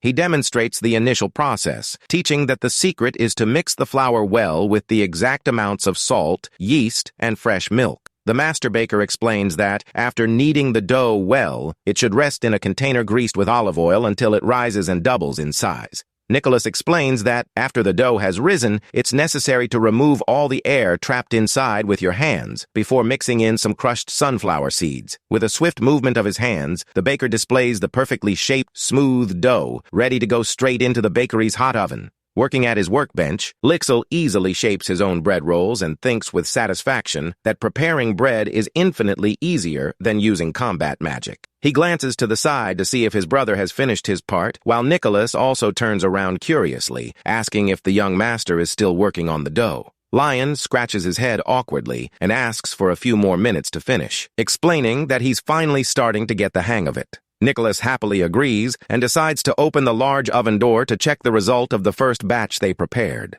However, one of the loaves of bread ended up completely overcooked and turned into a totally burnt, inedible piece of black charcoal. The baker gives an awkward laugh and explains that getting the dough amount wrong on the first try is super common, calming the young man who was devastated by the disaster. Suddenly, the man smells a wonderful aroma in the air and excitedly announces that Lion's flock is also ready to be picked up. Carefully, and wearing protective gloves, he opens the oven door and begins to pull out the metal tray to examine the boy's bread. At that same instant, a golden, celestial light shines so intensely from inside the oven that it forces everyone in the kitchen to cover their eyes in fright. The system displays the extraordinary result of a perfect, glistening whole wheat loaf of bread, announcing that Lion has just leveled up its culinary skills. Nicholas was completely speechless and dumbfounded by the tray overflowing with golden, glistening loaves of bread, unable to comprehend how a beginner had managed to do so. Holding one of the loaves of bread, his eyes filled with tears of emotion, the baker demands to know Lion's secret, who simply smiles and says he didn't do anything special.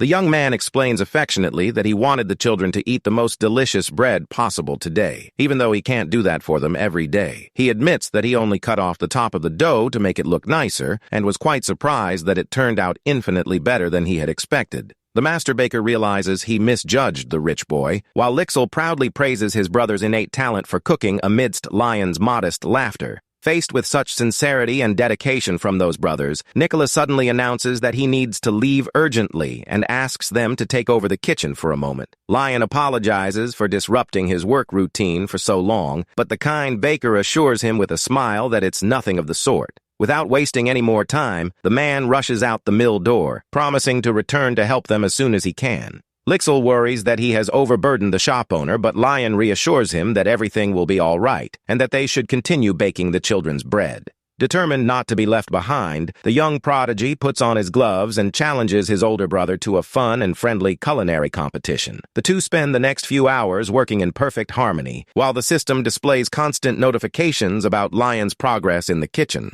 They continue preparing new batches with dedication, accumulating dozens of perfect loaves and rapidly increasing the young man's mastery levels. Finally, Nicholas runs back to the mill and loudly announces that he is back to help the young masters with the preparations. Lion turned with a smile to greet him, but ended up stammering in surprise upon noticing something very unusual happening outside the door. It turns out the baker didn't return alone. He brought with him a huge, noisy crowd of locals who had decided to follow him there. One of the residents explains with a smile that everyone was deeply moved by the boy's kindness and decided to get together to help with the charitable act. A friend of Lion's excitedly reveals that her dwarf blacksmith husband very much wanted to come help, but since he was busy at the forge, she came in his place. Lion is startled to recognize the dwarf blacksmith's wife and asks her to keep it a secret, gesturing with a shushing gesture so as not to spoil his disguise in front of his brother. Ignoring the commotion, the women of the town begin unloading large suitcases full of donations directly onto the ground of the mill's courtyard. Within minutes, a gigantic mountain of provisions, bottles of fresh milk, sacks of wheat, and clean clothes began to pile up in front of the boys.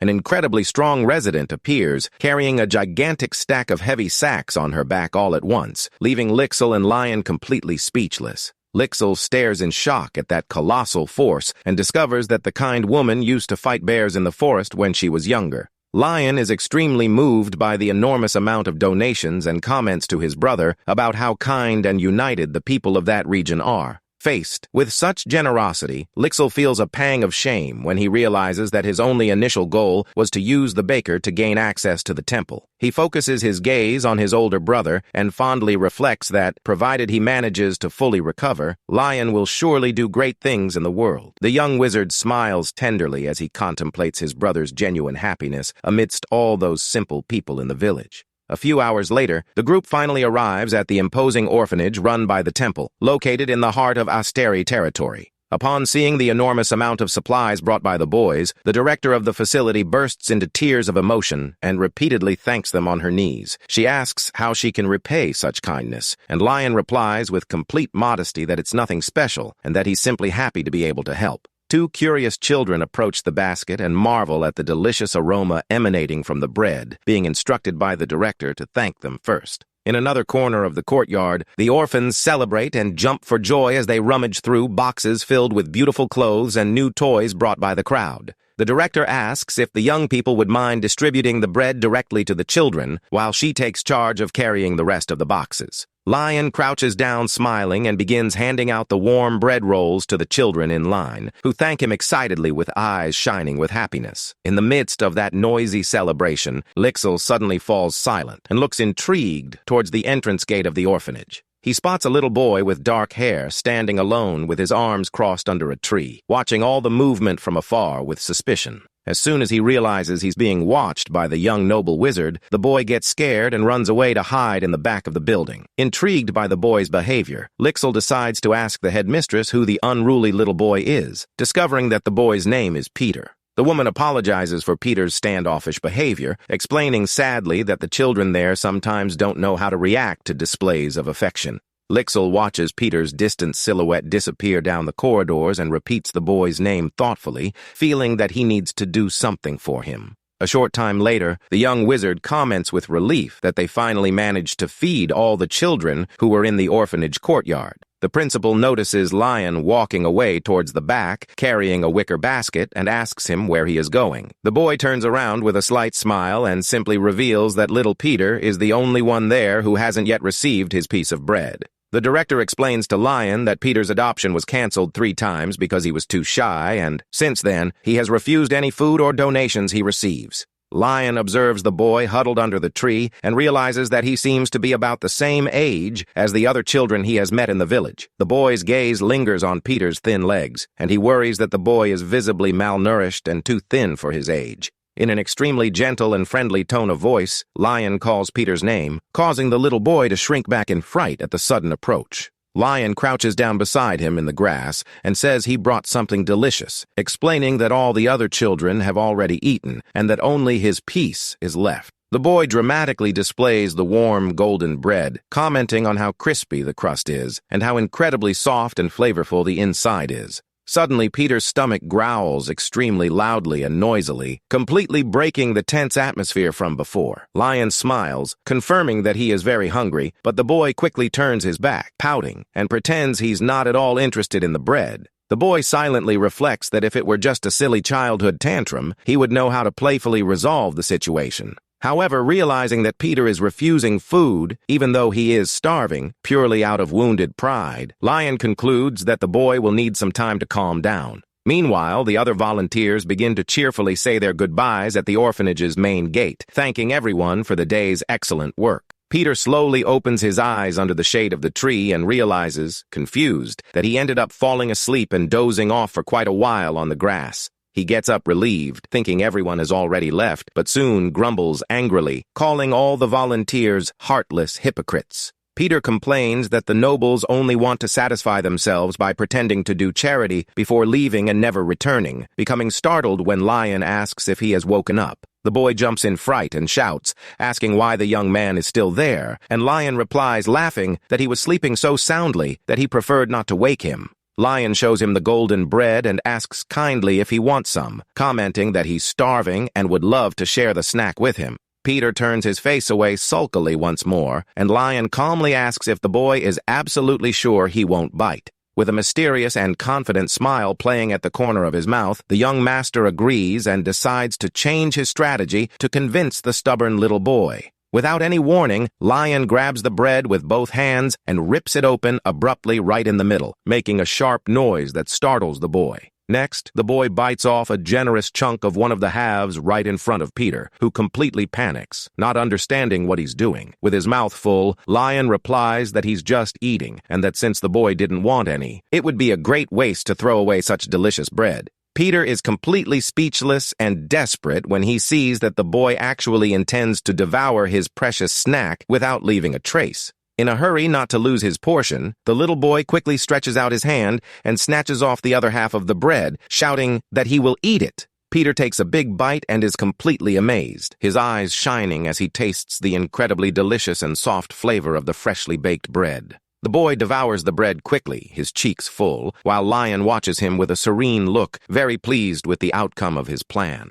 Lion calls the little boy's attention once more, who turns around curiously, his mouth full, to see what the boy wants to show him now. With an extremely sweet smile, Lion hands over another whole, fresh loaf of bread, explaining that this was his own portion, but that he insists on giving it to him. Peter stares at the glistening loaf of bread in his hands, his eyes brimming with tears, finding the whole situation extremely strange and unusual. The boy reflects that the bread doesn't contain any magical or special ingredients and seems to be just a simple, ordinary whole wheat bread recipe. He wonders with deep doubt why such a simple food can taste infinitely more delicious than any other he has ever eaten. The little boy bitterly recalls that the rich people who went there used to do charity only for show and social status in front of others. Peter recalls that the couples who tried to adopt him always abandoned him back at the orphanage, claiming that the boy would never see them as his real parents. Feeling tears streaming down his cheeks as he chews, the boy concludes with deep sadness that adults are all liars and selfish. Lion breaks the melancholy silence and asks very affectionately if the boy knew a very common secret about adults. He explains that adults often stop eating when they are upset, but praises Peter for being strong and continuing to eat well even when he is sad.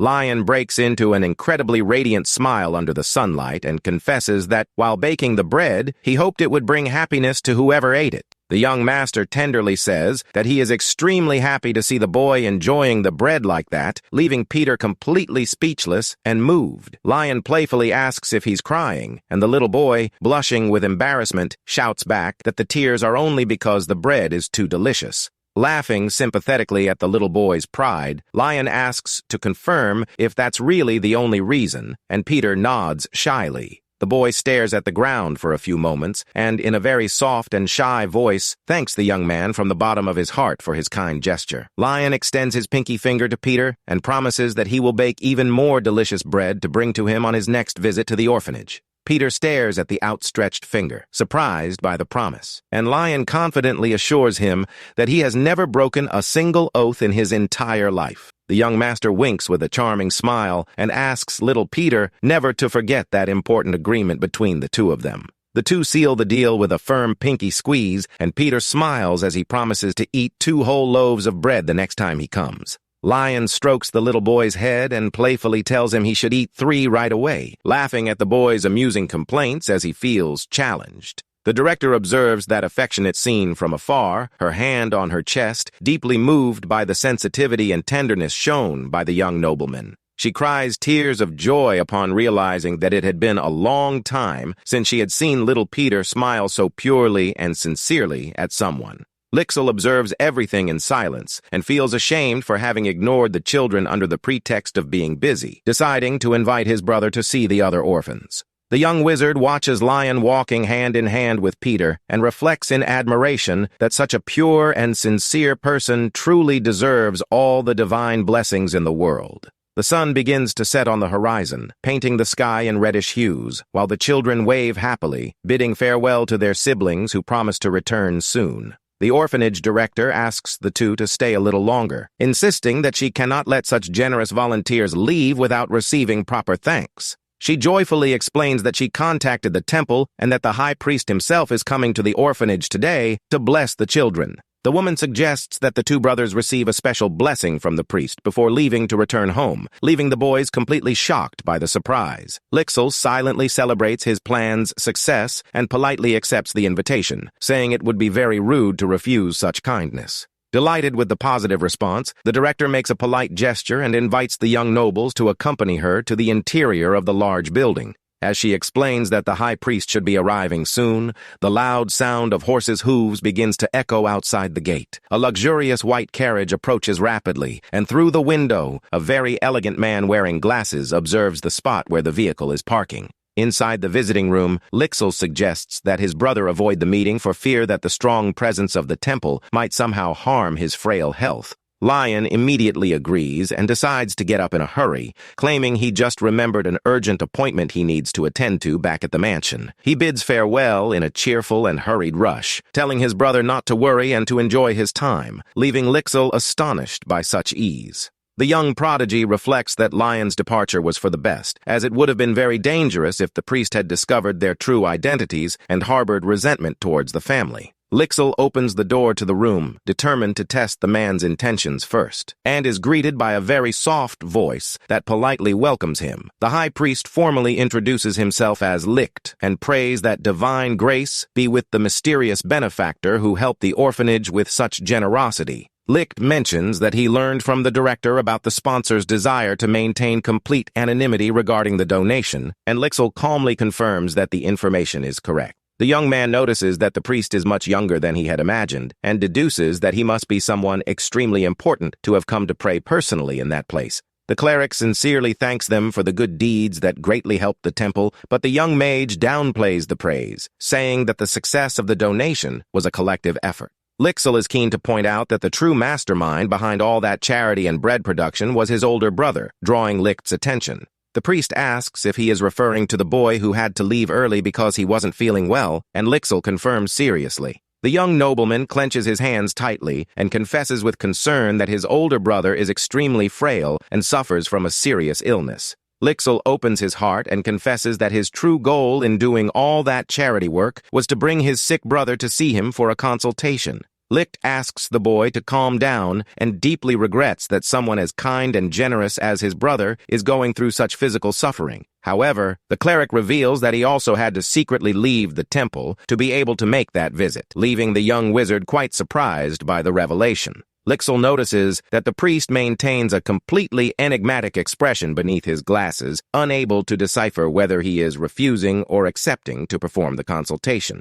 Unexpectedly, Licht breaks the tense silence and suggests they meet again in exactly 3 days. He asks if Lixil could bring his older brother at that same time so that he can perform a complete diagnosis of the boy's health condition. Back at the mansion in the middle of the night, Lixil rushes desperately into his brother's laboratory and lets out a loud scream that startles Lion. The young wizard argues with his brother for still being awake at that hour of the morning, questioning what he will do if he further harms his fragile body with lack of sleep. Lion tries to calm him down, saying he just couldn't sleep, and Lixil excitedly reveals that the high priest agreed to schedule a consultation to check on his health. Lion is puzzled by the news, but Lixil excitedly explains that the cleric wanted to wholeheartedly reciprocate all the immense generosity the boy had shown to the orphanage. The boy thinks, amused, that he doesn't feel sick and that, since he awakened his mana, the symptoms of the terrible shock have completely disappeared from his body. Even knowing that he gained considerable stamina during his travels, Lion concludes that it would be very good to receive a little extra help and decides to accept the generous offer. As soon as Lion happily confirms he will go to the appointment, Lixil breaks into a radiant smile and celebrates with relief at having managed to convince his stubborn brother. The young prodigy adds that the priest made an unusual request for the family gathering to take place very early in the morning, leaving Lion quite intrigued. 3 days later, at the orphanage, Lion examines a vial of high-quality holy water on the table and is impressed that such a young clergyman could produce it. Lixil brings him back to reality, and the boy quickly puts the vial away upon noticing the high priest approaching, waiting for him in the corridor. Lion greets the clergyman respectfully, and Licht responds with complete politeness, wishing that divine blessings and grace accompany those kind young men. With a kind and very polite gesture, the priest invites the two brothers to sit comfortably so that they can calmly discuss the consultation. Once they settle into the room, Lion decides to get straight to the point and asks if he can clear up a small doubt that's been bothering him lately. He very politely asks what the real reason might be for the clergyman insisting on scheduling that meeting precisely at dawn. Licht reveals that he recently had a very vivid premonitory dream where the two brothers appeared in a striking way, leaving the boys quite surprised. The priest explains that clergymen with great sacred power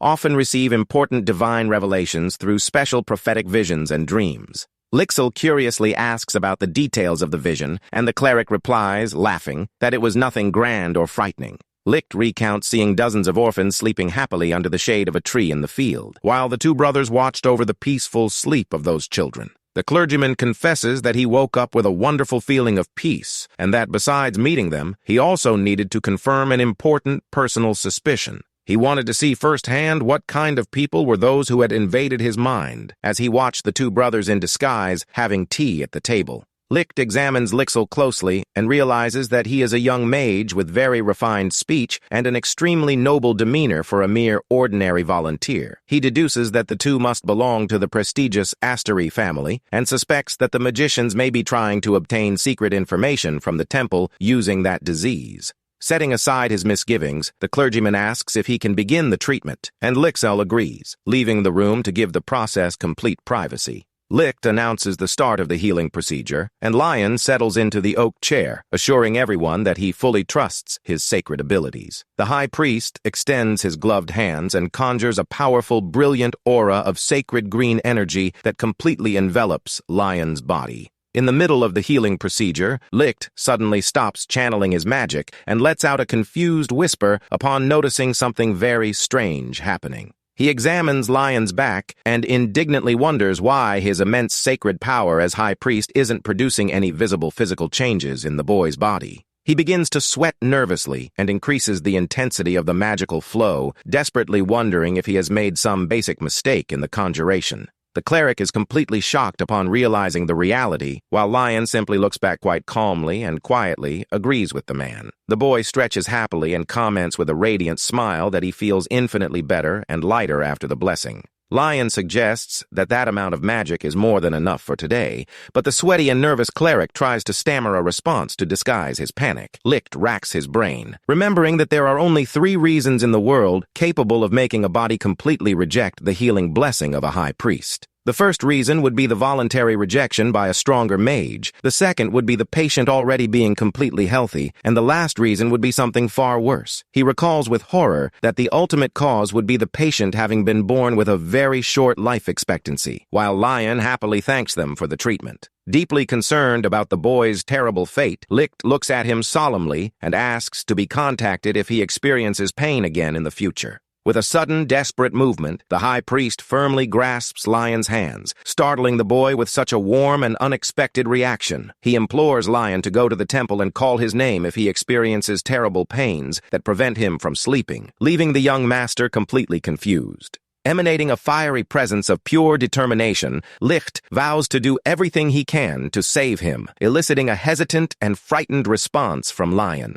As they leave the orphanage, Lion sincerely thanks them for all the generosity shown, and the clergyman bids them farewell, assuring them that he will always be available. As he watches his brothers walk away down the sunny path, the high priest maintains an extremely serious and worried expression. Licht silently prays for divine grace to accompany the boy for the rest of his days, unable to understand why he has such a bad feeling in his chest. the scene shifts to the imposing Astery Castle, where the sun shines brightly on the towers under a beautiful rainbow that cuts across the blue morning sky. Outside, Lixil celebrates with relief upon seeing that his brother seems much healthier, commenting that the outing was well worth it. Lion silently agrees, realizing that the constant blessing has healed his back pain, caused by baking, and eliminated all his previous physical fatigue. He notices Lixil's deep dark circles under his eyes and asks worriedly if his brother is tired, but the young mage only smiles slightly, assuring him that he is perfectly fine. Lixil bids him a hurried farewell, saying he needs to start his morning mana training immediately, leaving Lion quite shocked by such haste.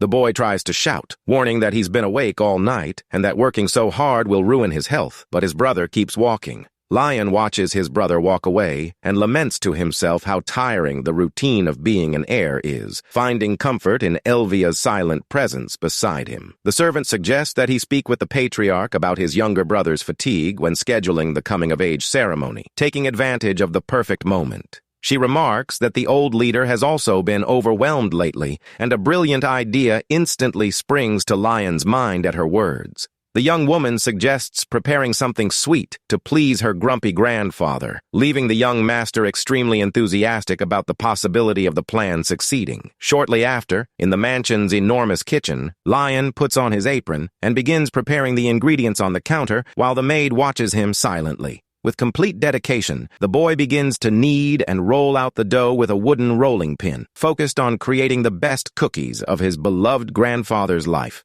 The young man thanks Sylvia for the excellent culinary tip and wonders curiously if his grandfather really likes sweets, without noticing the small slip he just made. The servant coldly corrects her, saying her name is Elvia, and explains that although the patriarch hates sweets, he will certainly eat anything made by his own grandson. Lion gives an awkward laugh at the name mistake and sincerely hopes that the old man will actually like the final taste of that new experimental recipe he's creating. Suddenly, the boy lets out a cry of surprise upon remembering a secret and crucial ingredient that will make all the difference, leaving the maid quite curious. Elvia watches the young master hurriedly rummaging through the supply bags and begins to suspect he's about to do something terribly crazy with the recipe. She is shocked to see him pick up some pieces of sweet potato and asks, startled, if he really intends to put that in the middle of the cookie dough. Lion excitedly confirms and assures that, despite being a very exotic combination, his grandfather will instantly change his mind as soon as he takes the first bite. The young man begins to slice the potatoes thinly to use the tuber's natural sugar and prevent the biscuits from being too heavy for the elderly man's health. With a bright, ear-to-ear grin, Lion prepares to give his sweet potato cookies fun and cute shapes. He uses molds of kittens, stars, and cute little birds in the dough, playfully thinking about asking the local blacksmith to create new, custom molds in the future. Pleased with the adorable appearance of the sweets, Lion places the baking trays full of cookies in the oven and begins the final baking process. The cookies are ready, exuding a magnificent golden aroma, and the system reveals the creation of special sweet potato cookies that drastically reduce fatigue. The boy is puzzled by the food's potion-like effects, while Elvia marvels, saying he performed a miracle by creating that incredible recipe all by himself. The servant suggests that the young master try one of the biscuits to test the taste, and Lion immediately agrees, eager to take the first bite. Upon eating the candy, Lion is completely ecstatic with the marvelous flavor that surpasses any other from his past life, while the system notifies him of his new achievement. Elvia smiles as she comments that the mild sweetness of the potatoes will help alleviate the patriarch's fatigue without harming his health, assuring him that he will love them.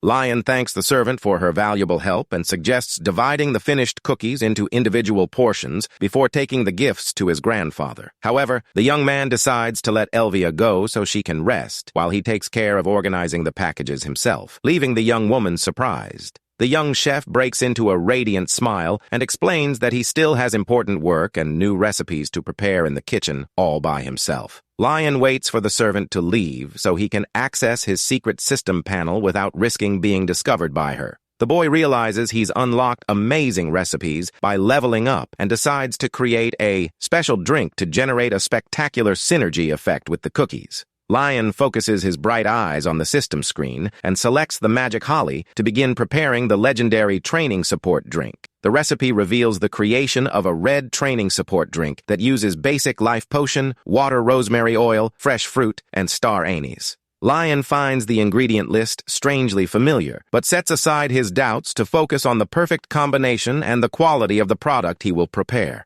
The young man selects extremely fresh oranges and lemons, smiling with satisfaction at having the best possible ingredients for preparing the drink. Wearing an apron and with his sleeves rolled up, the young alchemist leans on the kitchen table and excitedly announces that it's time to start preparing the dish. He washes the fruit thoroughly, cuts each piece into thin slices, and gently simmers the life potions over low heat. As soon as the fruit begins to cook, the young man adds the star anise to the pan and waits patiently until all the citrus aroma is extracted. A fragrant smoke soon begins to rise, indicating that the reddish-golden liquid is ready to be strained through a fine sieve. To finish the recipe, the young man adds a few drops of water rosemary oil, pouring the steaming mixture directly into a beautiful glass bowl. The young man notices that the appearance and aroma of the finished liquid strongly resemble a famous hot drink from his previous life known as vin chaud. Lion takes a sip to try it and celebrates upon noticing the wonderful flavor, preparing to serve the drink on a tray decorated with the kitty biscuits. The system panel reveals that the special 2-star snack combo immediately reduces fatigue and increases the efficiency of any physical training. Because he created a combo for the first time, the system congratulates the boy with a new achievement and a very generous reward in silver coins. Lion quickly removes his kitchen apron and places it on the counter, extremely pleased with the result of his effort. Holding the gleaming tray with the cookies and the red drink glass, the young man excitedly prepares to go to the patriarch's office. The young man politely knocks on Patrick's office door and asks affectionately if his grandfather is very busy with the affairs of the mansion. The patriarch grumbles sharply, questioning why he himself is carrying a heavy tray instead of having the servants do the job. Lion gives a warm laugh and sweetly explains that he insisted on bringing the snack personally because he wanted to deliver it to his grandfather himself. He presents the tray with pride, revealing that he prepared a refreshing drink and baked delicious cookies for the two of them to eat together. Patrick stares at the snack in surprise and asks suspiciously if his grandson really prepared all that exquisite food with his own hands. The young man confirms with a genuine smile, saying that he thought it would be a lot of fun to show off his new cooking skills to him in this way. The boy offers his grandfather a bear-shaped biscuit to try, and the old warrior accepts it in absolute silence with an intrigued look. Patrick takes the first bite and is completely shocked as he feels the cookie melt smoothly and deliciously in his mouth. The old man savors the perfectly balanced sweetness, impressed by the texture and the subtle touch of sweet potato that makes the dessert infinitely superior to anything he has ever tasted.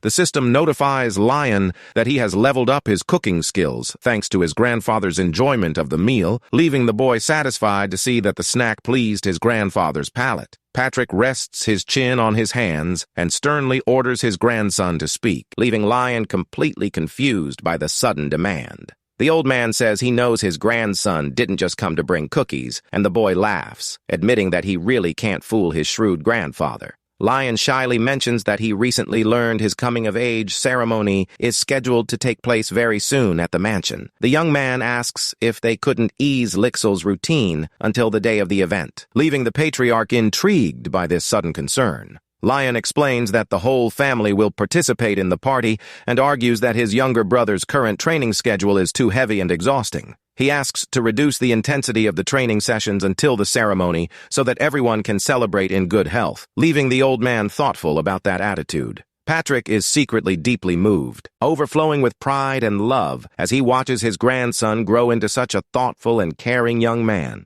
The patriarch reflects that the two brothers could have fought for control of the family, but instead they built a beautiful and admirable relationship of mutual affection. The old man readily agrees to the request and assures them that Lixel's training will be reduced, leaving Lion extremely happy and grateful for the response. However, Patrick asks if he doesn't have any other personal requests or wishes for gifts for his important coming-of-age party. Lion cheerfully denies wanting anything, leaving the old man thoughtful about the boy's complete lack of greed on such an important date. In imperial tradition, a nobleman's coming-of-age ceremony is a gigantic event that goes far beyond a simple rite of passage. This is a unique opportunity where the family must obtain any rare jewel or treasure that the young person desires to flaunt their immense wealth to society. Patrick concludes that by saying he doesn't want anything as a gift, his grandson is actually trying to say something completely different and mysterious. The old man adopts a menacing look and concludes that Lion is challenging his good taste, demanding that he find the most spectacular gift in the world on his own.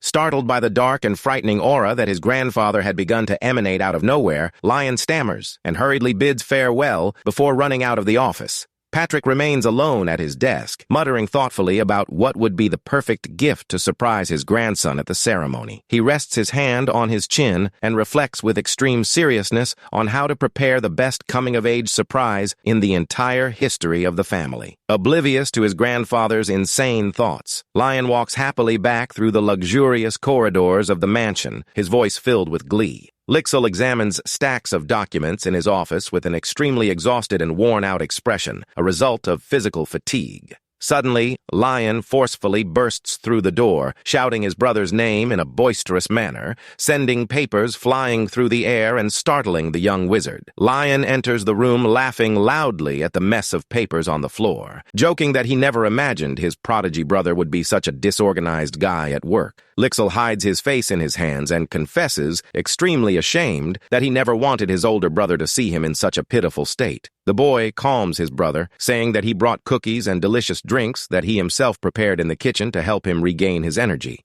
Lixil settles on the sofa next to Lion and picks up a bunny-shaped cookie, preparing to take the first bite of his brother's treat. As soon as he chews the cookie, the young prodigy's eyes widen as he marvels at the incredibly delicious and soft taste of that special snack. Lixil praises his older brother's immense manual skill, commenting that he had already noticed his talent at the bakery, and Lion thanks him very humbly and with a smile. The boy says he spoke with his grandfather and assures him that Lixil will have a break from his grueling training until the day of his important coming-of-age ceremony. Lixil is startled, and Lion explains that he took that action because he realized how exhausted and worn out his younger brother had been, both physically and mentally, lately. The younger one comments that the tiredness wasn't from training, and Lion jokingly asks if they were love letters, leaving the prodigy extremely embarrassed by the joke. Lion thinks, amused, that his brother is already old enough to be interested in girls, but Lixil explains that his real tiredness was just worry about his brother's ritual. The boy is confused, and the young prodigy explains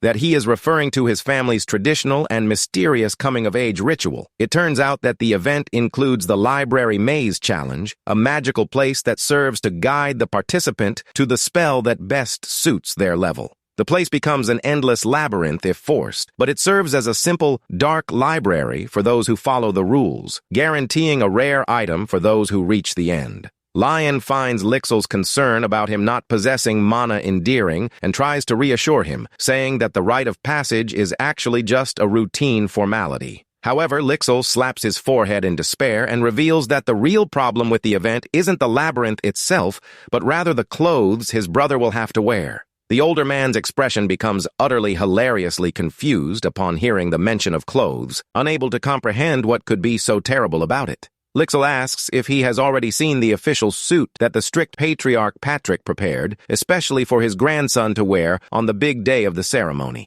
Faced with his brother's refusal, Lixil slams a sheet of drawing paper on the table forcefully, revealing that their grandfather possesses a terrible and frightening weakness. He reveals in a panic that the patriarch has terrible taste in fashion, showing a sketch of a bizarre outfit with a red cape, green pants, and red high-heeled shoes. Lion almost faints from embarrassment upon seeing the bizarre design, and desperately agrees that it would be impossible to wear such a humiliating outfit in front of all the guests. The two brothers begin to scream and pull at their hair in despair, concluding that their grandfather had only dressed well before because the old housekeeper Sylvia always prevented his mishaps.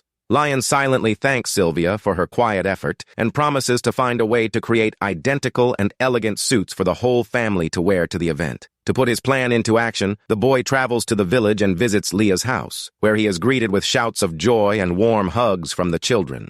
The boy hands out small bags filled with fresh sweet potato cookies to the children, who jump and celebrate enthusiastically with the wonderful snack. Leah is immensely grateful for the precious gift for her children and curiously inquires about the true reason for the young nobleman's sudden visit. Lion reveals that he has a big favor to ask and inquires if she could help him find the talented tailor who worked with them at the orphanage. The woman is surprised by the question, and the young man explains that he was deeply impressed by the tailor's professional talent during the community workday. Lion recalls that the man could perfectly adjust any garment to fit the children's bodies on the spot, transforming old scraps of fabric into luxurious clothing. He praises the surgical precision and spectacular speed with which the tailor worked the fabric, asserting that he possesses the hands of a true master. The boy insists he urgently needs someone with skills of that level, and Leah confirms it's possible, but makes a thoughtful and mysterious face. When asked if there was any problem with introducing him, the woman simply sighed softly and said that Lion would understand everything perfectly as soon as he arrived.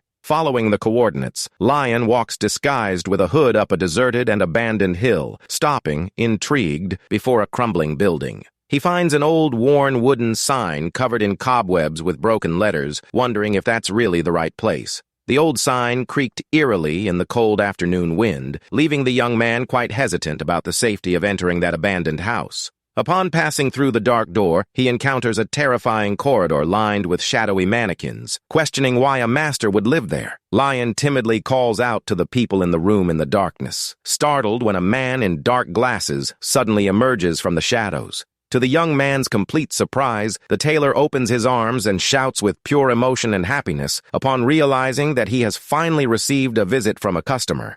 The tailor recognizes Lion and is surprised to notice that the colors of his hair and eyes are completely different from the disguise he wore at the orphanage. Lion scratches his head awkwardly and apologizes for not introducing himself earlier, revealing that he is the eldest grandson of the Asteri family and that he was wearing the disguise for safety reasons. The tailor accepts the apology with a kind smile, commenting that he perfectly understands that nobles always carry their own secrets and motives. The man asks what would bring such a prestigious young gentleman to such a humble place, and Lion honestly replies that he is looking for a brilliant tailor. The craftsman is terribly startled and stammers, saying that a family of wizards as rich and powerful as the Asteri would never need a bankrupt tailor like him. Trying to be a good host, he invites the young man inside to talk calmly and politely shows him the way to the living room of his workshop. Lion enters the room and is dazzled to see shelves filled with gold trophies and imperial medals for first place in elite sewing competitions.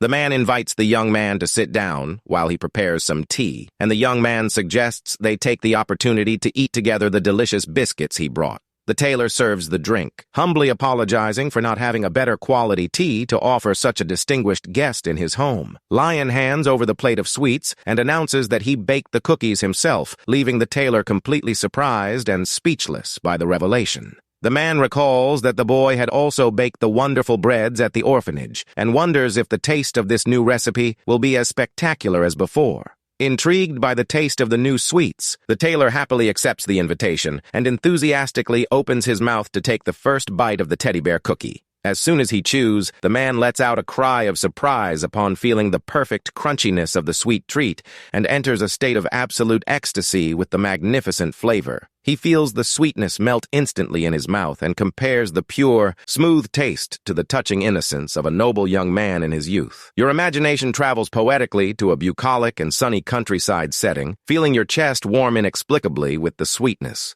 The man fantasizes about the exciting and beautiful story of a prince declaring his sincere love to a peasant girl, feeling the taste rush through his heart like first love. Completely red with embarrassment and happiness at that explosion of flavors, the tailor sighs emotionally, concluding that the word delicious is not enough to describe it. The seamstress points to the teddy bear cookie and shouts with wide eyes that this marvelous recipe is not just food, but a true work of art. He thinks his eldest grandson's personality is as complex and intriguing as the taste of candy, concluding that no one is capable of understanding his mind. Wiping tears of emotion from his cheeks with a handkerchief, the man thanks him for the snack, and Lion shyly asks if it really tasted good. Andre enthusiastically claims he almost cried with joy and states that the taste of the cookies sparked an immense and inexhaustible wave of inspiration in his mind. The man declares, moved, that after receiving such a wonderful gift, he will answer all the young master's questions with complete honesty and without hiding anything. The tailor deduces that Lion traveled there because he wanted him to make his clothes, and the boy confirms with a cheerful look that the guess is absolutely correct. Andri proudly asserts that he is the best tailor in the region for designing, cutting, and embroidering fabrics, but his expression quickly changes to a hesitant tone of voice. He warns worriedly that, should the other nobles discover who made the clothes, the young nobleman will run the great risk of becoming the object of ridicule and mockery at his own event. The tailor confesses with his head bowed that he is the illegitimate son of a noble family, which makes Lion reflect on how much the elites love to despise city people. He explains that due to pure class prejudice, the nobles began spreading malicious rumors that ruined his clientele and forced him to live in that humble workshop. Andri suggests inventing a fake tailor's name to protect him, but Lion interrupts him by banging on the table and curiously asking to see his work first. The tailor awkwardly explains that he's discarded the luxury items and only has simple peasant clothes left in his workshop, but the young man insists he wants to see the quality of his tailoring. The man pulls back a dark velvet curtain with a swift movement, revealing the hidden items to the boy, leaving Lion completely speechless at the sight. Andri timidly explains that those are just the simple clothes he usually sells to his neighbors, but the young master stares at him, completely mesmerized. The system windows suddenly open, revealing that even the most basic cotton pants and dresses he designs boast incredible 2- and 3-star ratings. With his jaw dropping and eyes shining at such perfection, Lion contemplates that truly stellar display of mastery and professional talent. The young man realizes, impressed, that earning 2 stars on rustic, common cotton fabrics means that all his sewing techniques are impeccable. Lion begins to fantasize enthusiastically about the wonders such a brilliant professional would be able to create if given access to high-quality fabrics. The young master firmly declares that he wishes to wear the clothes bearing Andri's official signature at his ceremony, leaving the tailor startled by such audacity. The craftsman hesitates, saying the nobleman will be ashamed, but Lion assures him that no one will dare say anything and demands to know if the man has the ambition to accept. Raising 3 fingers firmly and decisively, the young master explains that he will need exactly 3 complete, finished costumes for the big day of the celebration. The young man stares him straight in the eye, asking directly if he is capable of accepting, making the tailor swallow hard at the magnitude of that opportunity. Lion vows to take full responsibility for any consequences and reiterates his question about whether or not the craftsman possesses the courage to undertake the challenge. The tailor clenches his fist, visibly emotional, concluding that it would be utter nonsense to refuse the golden opportunity to create magnificent clothes with perfect fabrics. With tears of deep determination glistening in her eyes, Andri bows and accepts the job, eliciting a very satisfied smile from Lion. The craftsman pulls out his sketchbook and a quill pen hurriedly, enthusiastically asking what details and designs the young master would like to include in the costumes. Lion explains that he wants clean and elegant clothes to ensure visual harmony for the whole family, while the tailor meticulously notes down each of his ideas. The tailor stops writing, startled, upon realizing that the dreaded patriarch Patrick will also be wearing his clothes, but the young man downplays his concern with a smile. The tailor insists that the nobles despise him, but Lion flashes a charming, wry smile and retorts by asking what other people's opinions have to do with his family. Andri stammers awkwardly and admits that no one on earth would dare speak ill of the Asteri's decisions, whose wealth and power rival those of the royal family. Lion agrees quite confidently, and the tailor returns to his notebook in absolute silence to finalize the sketches of the clothes. The man taps his pen on the table with extreme determination and vows, his eyes shining, that he will give his absolute best to create the most perfect outfits of his life. As Andri begins to sketch, Lion opens his wicker bag and confesses, laughing, that he doesn't know much about fabrics, but he brought a small catalog to help them. The tailor's eyes widen, and he lets out a hysterical cry of surprise upon recognizing the legendary fabric book, considered a true myth among tailors. The man cries with emotion, saying he can die happy just from seeing the book, and asks permission to open it. Lion allows him to browse comfortably. With hands trembling with pure nervousness and reverence, the tailor slowly begins to open the aged pages of the legendary Asteri fabric book. An immense burst of golden light shines from within the book as soon as the first page is opened, leaving the tailor completely astonished by what he finds there. The book showcases extraordinary fabrics from across the continent, including the legendary elf hair strand, hand-woven by a very select few members of the mystical race. The man is mesmerized by the fairy breath created by powerful wizards, unable to believe that these legendary materials actually exist in the real world. Lion asks sympathetically if he found any material to his liking, and Andri replies desperately that the real problem is that he absolutely loved them all. Suddenly, the tailor freezes in surprise as he turns the pages, his gaze fixed on a specific fabric sample in the book. Lion approaches, curious to know the reason for the fright, and the man excitedly recounts that a young noblewoman from his past used to order clothes made with that thread. He explains that the material was impossible to find on the common market and laments that, despite recognizing the touch, the book provides no information about its origin. The young master decides to examine the page closely, racking his brain to try and unravel the great mystery behind that unidentified fabric. The system screen reveals that the fabric is called the 3-star Arkamore's Unconditional Love, leading Lion to suspect that his grandfather Patrick secretly produced the thread. He focuses his thoughtful gaze on the description of the system and pieces together the story, deducing that the grumpy grandfather had made that exclusive fabric for his own sick sister. Lion excitedly concludes that the fabric imbued with his grandfather's protective magic is the perfect choice for the matching outfits and asks Andri to use that thread in the clothes. The tailor accepts the challenge with shining eyes and happily prepares to begin taking the exact measurements of the young noble master's body. Suddenly, Lixel's firm voice echoes from the entrance, asking if everything went well, explaining that he was delayed because he was getting supplies in the city. Hearing the mention of supplies, Lion and the tailor found themselves intrigued and headed towards the door, noticing a rather noisy commotion coming from the outer courtyard. In the outer courtyard, unloading orders are shouted, leaving Lion and the tailor Andri completely paralyzed and speechless at the noise. They go outside and come across a gigantic caravan full of carriages, carrying dozens of sewing machines and bales of fabric brought by Lixel. The young prodigy calmly explains that he learned of Lion's interest in that tailor and decided to provide him with the best sewing machines in the kingdom to help him. Lixel confidently asserts that for his older brother's grand and unique coming-of-age ceremony, all that immense material support is more than obligatory. The young man flashes a beautiful, satisfied, and proud smile, posing next to the luxurious, top-of-the-line sewing equipment and mannequins he has just brought into the workshop. Lion jokingly says his brother exaggerated and asks worriedly if the tailor prefers to use his own old tools, but Andri denies it with shining eyes. The tailor falls to his knees on the floor, weeping with emotion, and begs loudly for them to replace absolutely all of his old tools with new ones immediately. Sometime later, after Lion's measurements were completed, the tailor expressed immense gratitude for the young man's patience throughout the tiring process.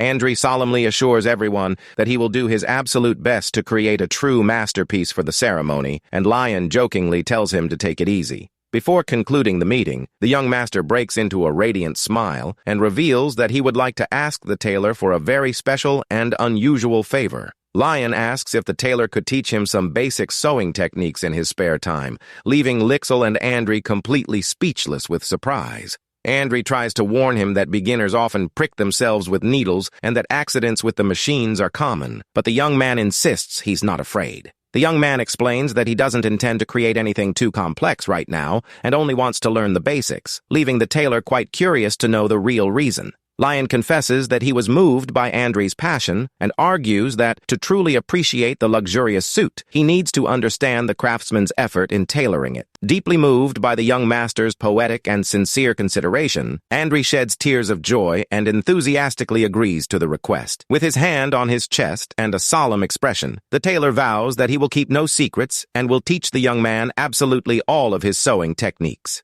Next, Andri asks permission to take Lixel's measurements first, and invites Lion to feel completely free to explore the workshop and practice if he wishes. The warm light of dusk shines softly on the rustic rooftops of the sewing workshop, bringing a sense of calm and silence to the surroundings. While waiting for the two of them, Lion walks through the mannequin section and marvels to himself that the quality of Andri's work is spectacular. He examines a pattern for cotton trousers and is surprised by the precision of the tailor's cuts. Even knowing that the fabric used was rustic and very cheap, the boy decides to pick up one of the pieces of fabric from the table and excitedly considers trying to sew the pieces together himself to test the workshop's new needles. He concludes that using modern machines without any foundation would be cheating, and decides that the correct approach is to begin his learning using only hand sewing. Lion remembers he has the DIY repair kit he won as a prize at the magic shop and decides to open the metal case to use the magic needles for the test. The boy sits at the workbench and begins to sew the fabric by hand with great focus, thinking amusedly that this is the perfect moment to use the magic item.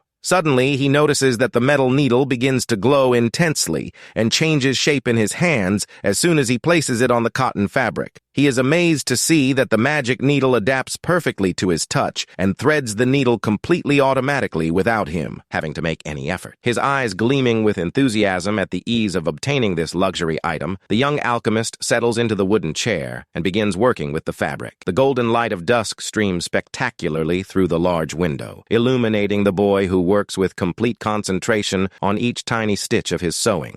While rhythmically moving the thread back and forth, Lion lets out a soft laugh, realizing that hand sewing is an incredibly fun and relaxing activity. He admits that he thought the job would be stressful, but the precision required ends up calming his mind and helping him speed up his movements with the needle. To his immense surprise, brilliant guidelines magically appear on the fabric to guide his stitches, helping the young man maintain spectacular precision. Lion continues sewing happily, and the system reveals that he has completed 80% of the cotton pants pattern, praising the surprising quality of his stitching. Suddenly, the door to the real room opens, startling Lion, and the young wizard apologizes, worried for interrupting his brother's intense concentration. Andri enters right behind and clasps his hands, fascinated to see the finished work, excitedly praising the young nobleman's incredible talent in his first attempt at sewing. The tailor carefully examines the stitches and concludes, with tears of emotion in his eyes, that despite a few imperfections, the young man's work is truly flawless. The tailor begins jumping and striking dramatic poses of happiness around the room, shouting ecstatically that the perfect hand sewing reminded him of something crucial to his work.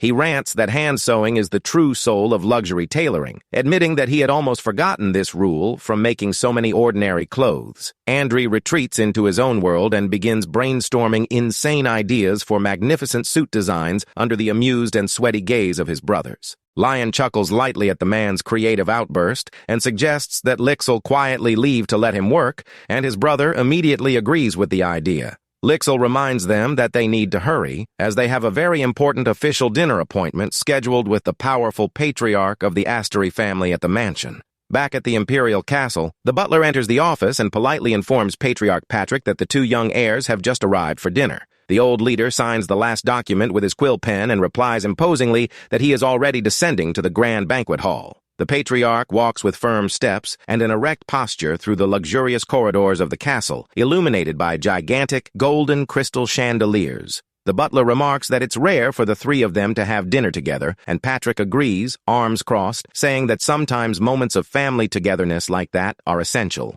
The old man confesses earnestly that he doesn't work so hard for pleasure, but rather because he knows that his dedication to his job is the only way to guarantee the protection of his grandchildren. He complains that the imperial nobles make him work too hard even 50 years after the end of the terrible war against the demons, leaving him exhausted to the bone. Patrick confides that he just wanted to rest with his grandchildren, but the butler laughs, reminding him that Eighth Circle wizards live as long as immortal elves. Approaching the grand door of the hall, the patriarch resumes his imposing posture and declares that, as head of the family, he could never miss the banquet for his heirs. The double doors open, revealing Patrick, who enters the room with a solemn look, pondering whether his newfound lightness is due to age or the recent affection of his grandchildren. The patriarch watches the two brothers happily chatting at the table and wishes with all his heart to live the rest of his days in complete peace alongside those boys. As soon as Patriarch Patrick enters the dining room, Lion greets him with a huge smile,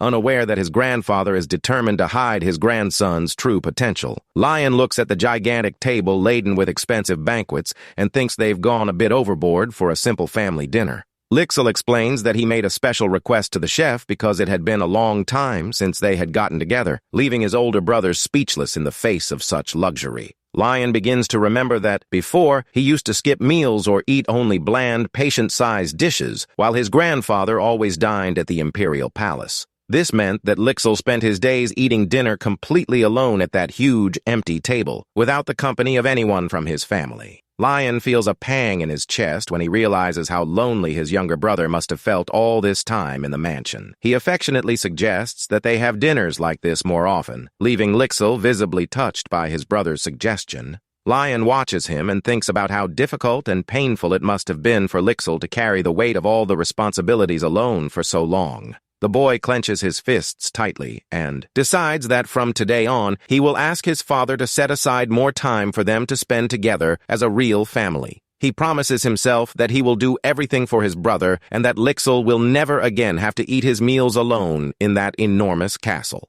At that moment, the powerful Patrick positions himself at the head of the table with a rather serious and imposing expression. The old patriarch gives the order for them to begin eating, receiving a respectful and positive nod from his two grandchildren. The clinking of cutlery begins to echo through the silent dining room as everyone helps themselves to the succulent and perfectly cooked steaks. Patrick breaks the silence and asks Lixil about the progress of his tasks, and the young wizard assures him that everything is going perfectly and without fail. The meal continues in absolute and rather tense silence, where only the clinking of cutlery can be heard in the enormous hall. Deep down, the old patriarch is upset because it's his grandson's first ceremony in years, and the boy didn't even ask about his health or what gift he wanted. Sensing the tense atmosphere that his brother hates, Lixil decides to muster the courage to bring up a new topic with his grandfather before they finish eating. Suddenly, Lion interrupts their thoughts and directly asks his grandfather if he ever made special fabrics for their mother in the past. Patrick almost chokes on his wine and, visibly tense, replies sharply that he has no idea what the young man is talking about. Seeing his grandfather's reaction, Lion confirms his suspicion that talking about his deceased mother is the subject that causes the most discomfort in the family.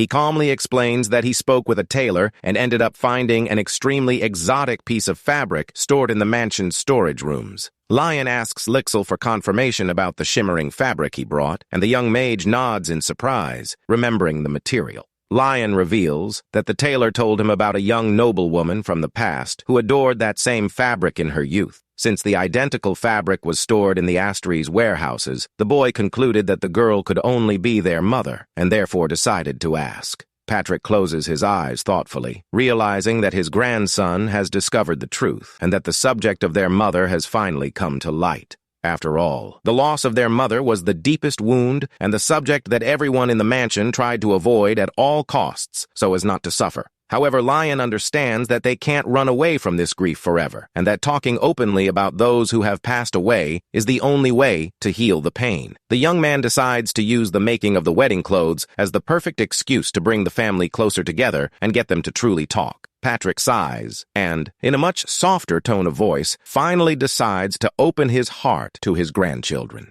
To the complete astonishment of the two brothers at the table, the old patriarch confesses that he himself was responsible for crafting that precious fabric with his own hands. Lion and Lixil stare at him in shock, and the older one asks what the real reason could be behind the creation of such a special material. Patrick takes a sip of wine and explains affectionately that there wasn't a great mystery, but rather the simple concern of a doting father for his only daughter. He recalls being constantly worried about her getting hurt or ruining her skin in the harsh weather, so he decided to enchant each strand of wool with protective magic. The old patriarch sighs with emotion upon realizing that the fruit of his love and concern for his daughter remains kept in the mansion even after so many years. Lixil lowers his head, touched to hear that his grandfather kept a piece of fabric with so much meaning and love dedicated to their mother. Patrick realizes that his grandchildren have always been very curious about their mother and regrets having closed himself off so much in his own grief that he left them feeling lonely. Lion smiles and announces that he will use the fabric to make the ceremony outfits, and Patrick proudly assures him that there will be more than enough fabric.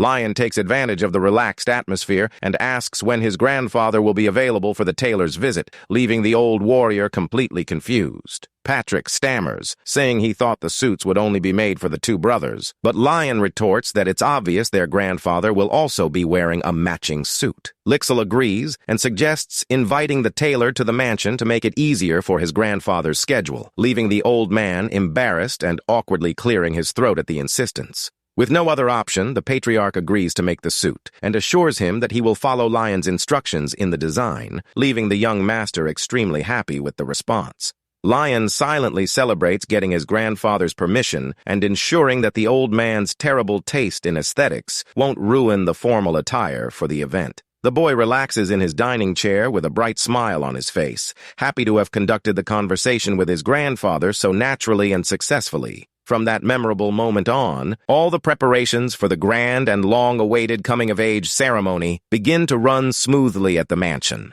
Thanks to the frequent visits of tailor Andre, the cutting and sewing of the formal dresses begins to progress very quickly and without setbacks. Meanwhile, the new housekeeper Elvia leads the servants who work tirelessly to clean and decorate the entire castle according to schedule. Since his grandfather and younger brother took over absolutely all the heavy chores, Lion is surprised to find himself with nothing to do around the mansion. However, thanks to this rare bit of free time he received as a gift from his beloved family, a new opportunity arises for the young man.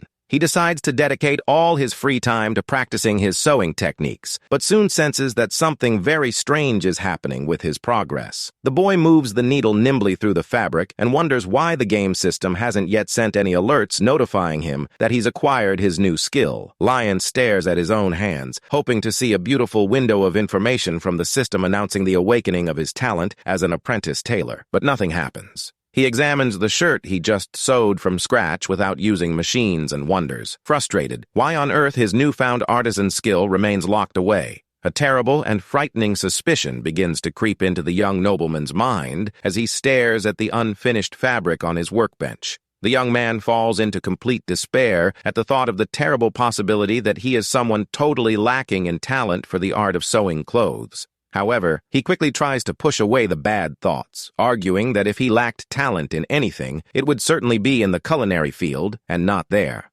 Lion starts racking his brain trying to figure out if the problem is the rudimentary tools or if he simply needs to find a real tutor to teach him. Unable to find any logical answer to his gaming dilemma, the boy pulls his own hair and lets out a cry of pure frustration in his room. His existential crisis is suddenly interrupted by the arrival of Elvia, who enters the room to inform him that the tailor Andre has just arrived at the mansion to see him. Lion excitedly asks if the official uniforms are finally ready, but the servant hesitantly reports that the tailor's expression seemed rather strange. The young master is quite intrigued by the comment about the man's expression, and the young woman goes on to explain that his face indicated worry. Elvia confesses in a low voice that it seemed as if something terrible and very serious had gone wrong during the process of finishing the costumes. The servant explains that she preferred to guide the tailor to the reception hall first, and Lion immediately gets up, determined to go and see what happened. The young master hurries down the immense corridor and opens the large door to the hall, asking aloud what could have gone wrong with the project.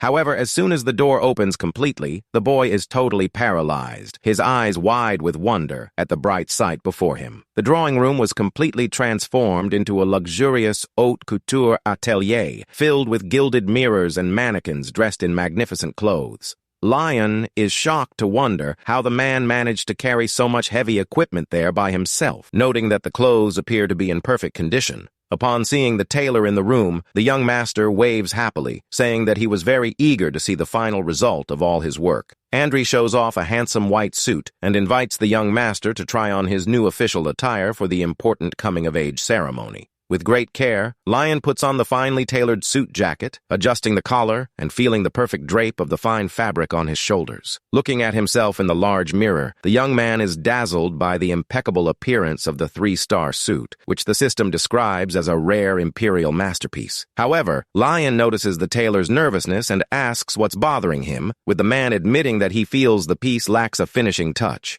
The system opens, confirming that the suit is excellent, but warns that the young man needs to find the missing element to alleviate the master tailor's concerns. Upon examining his own reflection in the mirror for a few more moments, the answer to the enigma dawns on the young master. The boy points to his neck, commenting that the area looks too bare, and Andre jumps for joy, praising Lion's immense aesthetic sensitivity. The tailor agrees that the suit needs a focal point, such as a beautiful classic tie or an elegant pocket square, to harmonize the entire look. Lion agrees that he needs to plan these small details very carefully and begins to analyze the best accessory options for each family member. He decides that the patriarch Patrick will wear a traditional and imposing tie, while young Lixel will look excellent wearing a very modern bow tie. Suddenly, Andre clasps his hands together in a very respectful manner and asks permission to do a very unusual favor for the young noble master. With eyes shining with anticipation, the tailor begs Lion himself to sew and do the final embroidery on his beloved family's accessories.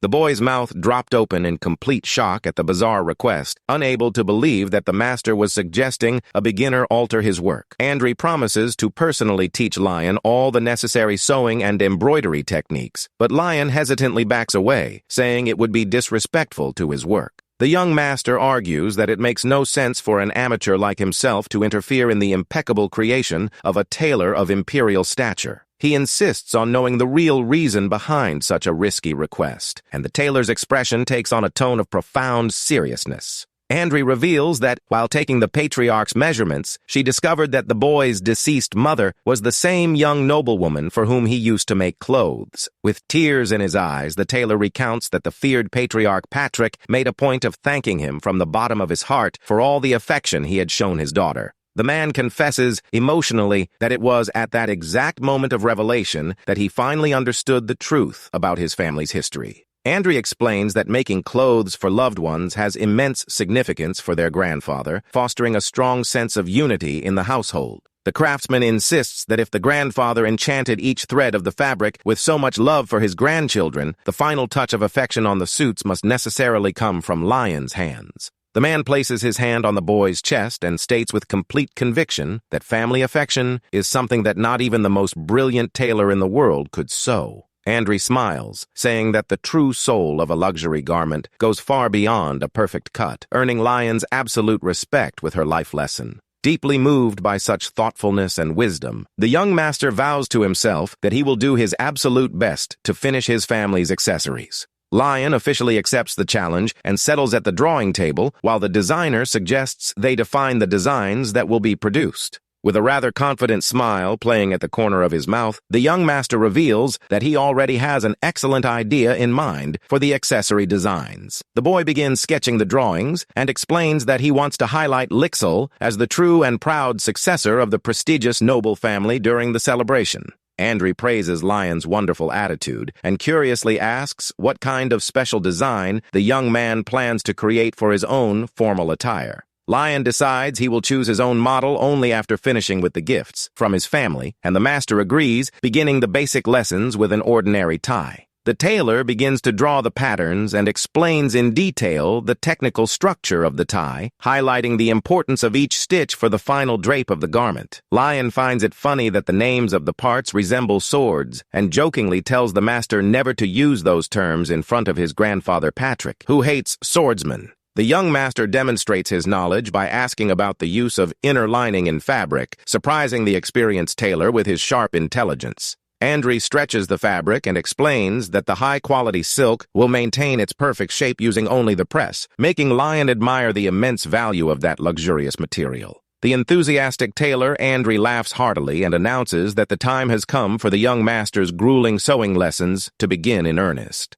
A short time later, the system's characteristic notification sound echoes through the reception area, indicating the completion of the first piece. Andre trembles with nervousness, trying to compliment the young man's crooked tie, while the system description reveals that the garment has several visible flaws due to lack of skill. The tailor suggests they move on to the embroidery part and asks if Lion has a design in mind, to which the young man excitedly replies that he would like to include his family's coat of arms. The young man draws a leaf connected to a branch in his notebook, explaining poetically that the symbol will represent the eternal and unbreakable connection of his beloved family. Deeply moved by the profound meaning, the sensitive tailor weeps with emotion and agrees that they should embroider the garment with that exact sentiment in mind. Andre closely guides Lion on how to position the needle, teaching her that the correct thread texture is the main secret to making the embroidery look elegant and natural. Understanding that there are no magic shortcuts to true mastery beyond constant practice, the young man asks for 3 days to finish all the accessories. The tailor places his hand on his chest, extremely emotional, and declares with a broad smile that he has complete faith in the young master's talent and dedication. In the middle of the night, Lion wipes the blood from a small scratch on his finger and silently laments that his first attempts at a regular tie keep coming out awkwardly on the system. Even after exhausting all the training patterns Andri had left behind, the stubborn boy refuses to rest and begins to design and sew his own patterns. He decides to deliberately abandon his professional sewing kit, firmly believing that his manual skills would never improve if he continued to rely on gambling tricks. The system notifies him of a slight improvement in the standard ties, and the young man sighs in exhaustion across the table, admitting that the sewing work is infinitely more difficult. With his shoulders and eyes burning from the physical pain of continuous exertion, Lion stretches in his office chair to try and relieve the tension. The young noble master fixes his gaze on his grandfather's unfinished suit, which lies stretched out on the wooden stand directly before him. He clenches his fist with extreme determination and decides that he cannot give up on the task now that he has finally begun to master the correct sewing speed.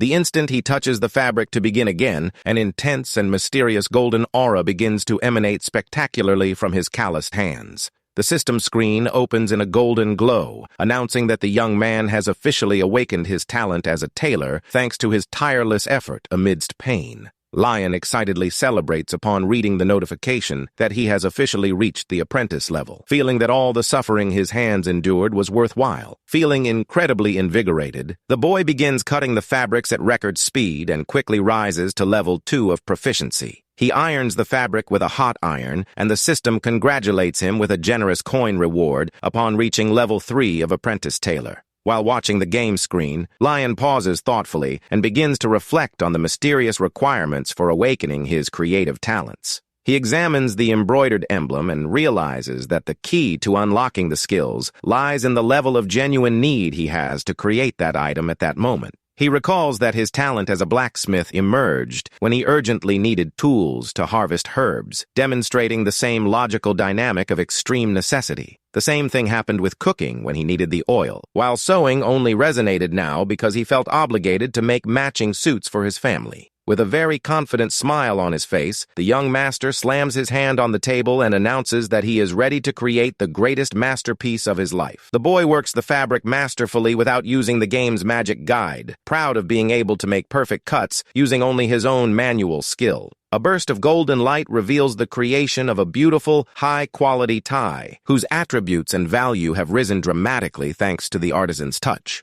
Encouraged by the success of the passive effect, Lion firmly grips the needle and prepares to begin the final embroidery process on the luxury accessory. The embroidered leaf shines in a majestic golden hue, and the system reveals that the ordinary tie has been transformed into a legendary 3-star piece thanks to the embroidery. The game praises the incredible craftsmanship for an apprentice, and the boy proudly places the beautiful golden accessory over his grandfather Patrick's dark suit. The combination of the two accessories activates an incredible synergy effect within the system, adding an extra star to the complete set and making the boy extremely happy. Grandpa's complete suit shines in a splendid blue and gold hue, transforming into a 4-star ensemble worthy of a true king of the empire. Lion reads the technical specifications and is completely shocked to find that the suit grants the wearer immunity to magical impacts and regulates body temperature. The game alerts him that he has completed 1/3 of the Great Tailor achievement, and the young man celebrates, knowing that he will finish the challenge as soon as he completes the other 2 pieces. Focused on the ultimate goal, the young nobleman sits at the workbench and begins to cut the fabrics for the next garment in a very calm and calculated manner. Lion finishes Lixel's elegant bow tie and excitedly celebrates as he sees the system panel update the achievement progress to 2/3 complete. He places the new garment on the mannequin and focuses his thoughtful gaze on the last empty suit frame in the room, remembering that his next project will be his own suit. The young master racks his brains, worried, knowing that the star of the party can't appear sloppy and that his suit needs an innovative accessory. Suddenly, a brilliant idea strikes his mind, and he decides to cut the fabric to create a ribbon-shaped tie fastened with a beautiful jewel in the center. The young man sketches the design of the new accessory in his notebook and concludes that the success of the piece will depend entirely on the quality of the chosen jewel.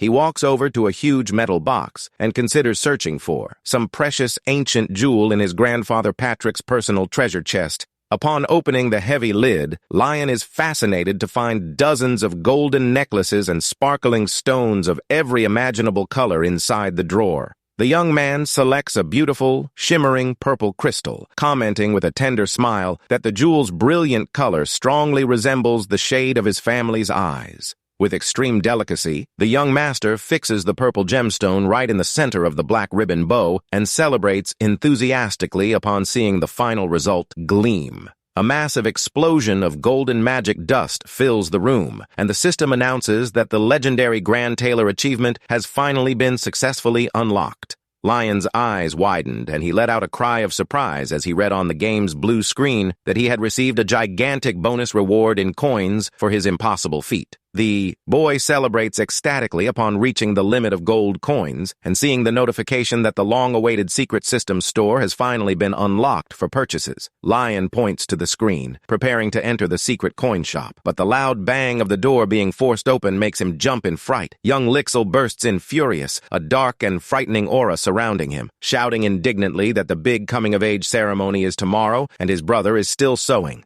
Lixel rages furiously, saying he knows his brother has spent the last 3 nights awake, warning that his health will be ruined before the party even starts. With an extremely dark and frightening expression that makes Lion tremble with terror, the young wizard sharply orders his brother to go to bed and sleep immediately. Fully agreeing with the youngest son, the strong housekeeper Elvia suddenly appears and throws Lion over her shoulders as if he were a sack of potatoes, forcibly carrying him to his room. Already lying under the covers, the boy cries in frustration at being forced to sleep without even being able to peek at the newly unlocked coin shop in his system. The sun finally rises on the horizon, and its first rays of golden light illuminate the imposing towers of the castle, announcing the arrival of the great day of the ceremony. Inside his quarters, Lion appears impeccably dressed in his new attire, receiving a sincere compliment from Elvia for his elegant appearance. The housekeeper remarks with a smile that the tie in particular suited him perfectly, and the young man thanks her, relieved that his effort had paid off.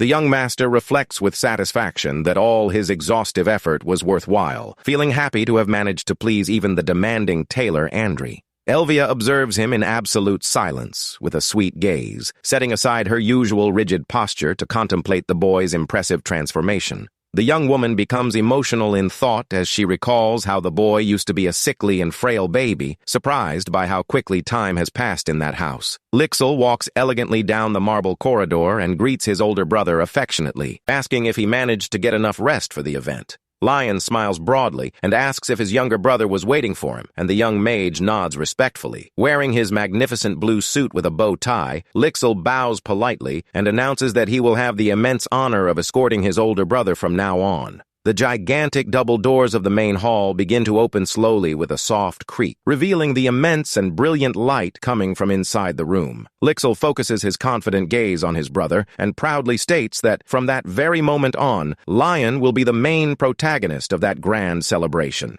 The magnificent banquet hall is spectacular, decorated with gigantic crystal chandeliers and a full orchestra playing beautiful classical music for the guests. The noble guests converse in amazement in the hall, commenting that the mansion's luxurious decor easily surpasses the splendor of any imperial banquet. Some gossips comment on the old rumors of disagreements between the patriarch and the eldest grandson, whispering curiously about whether those rumors of conflict are true.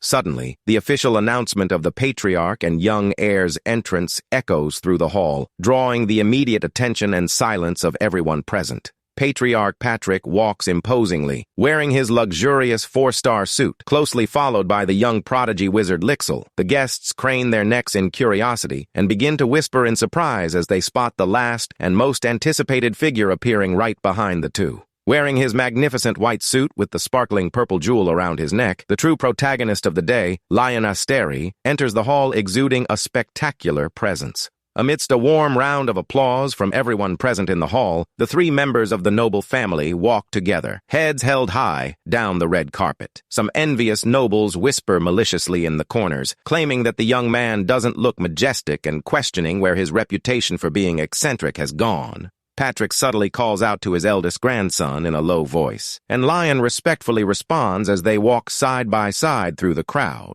The old man glances sideways at a group of pretentious nobles and advises his grandson to ignore them completely, claiming that those people possess no redeeming qualities whatsoever. Lion playfully asks if his grandfather is worried about him, and the patriarch subtly grumbles that he should just keep his composure and mentally prepare for the speech. The young man smiles and assures that, as the eldest grandson of the Asura family, he will never bring any shame to the family name, secretly making the patriarch proud. Lion calmly ascends the stage steps, his eyes fixed on the crowd, determined only to leave the best possible impression of his family name before the court. The young man places his hand on his chest and begins his formal speech, politely greeting the guests as he announces that he has finally reached the age of majority. While the young man delivers a speech with extreme elegance on stage, Patrick and Lixel watch him from the audience with looks full of pride and admiration for the young man's success. Lixel listens attentively to his older brother's refined words, and suddenly his eyes widen as he notices something very surprising in his posture. The young prodigy wonders, confused, if his older brother always possessed that imposing and reliable presence that now draws the attention of the entire party hall. Two young noblewomen whisper behind their decorated fans, commenting that the young Master Lion somehow inexplicably seems to attract everyone's attention today. Another guest agrees with the statement and points, intrigued, to the young man's clothes, observing that, although they seem simple, the garments exude a very special touch. They analyze the refined cut and conclude, marveling, that the clothes seem to elevate the very soul of the wearer, praising the hidden elegance of that simplicity. The women of the court fan themselves frantically, trying to discover the name of the mysterious tailor responsible for creating such a magnificent and unusual outfit. The old patriarch crosses his arms with a wry smile and proudly remarks that his grandson used his head very well, leaving Lixel quite surprised by the revelation. Patrick laughs at the younger boy's astonishment and praises the noble lad's shrewdness and intelligence, acknowledging how perceptive Lion can be in his aesthetic decisions. Oblivious to the whispers, Lion concludes his speech by inviting everyone to enjoy the party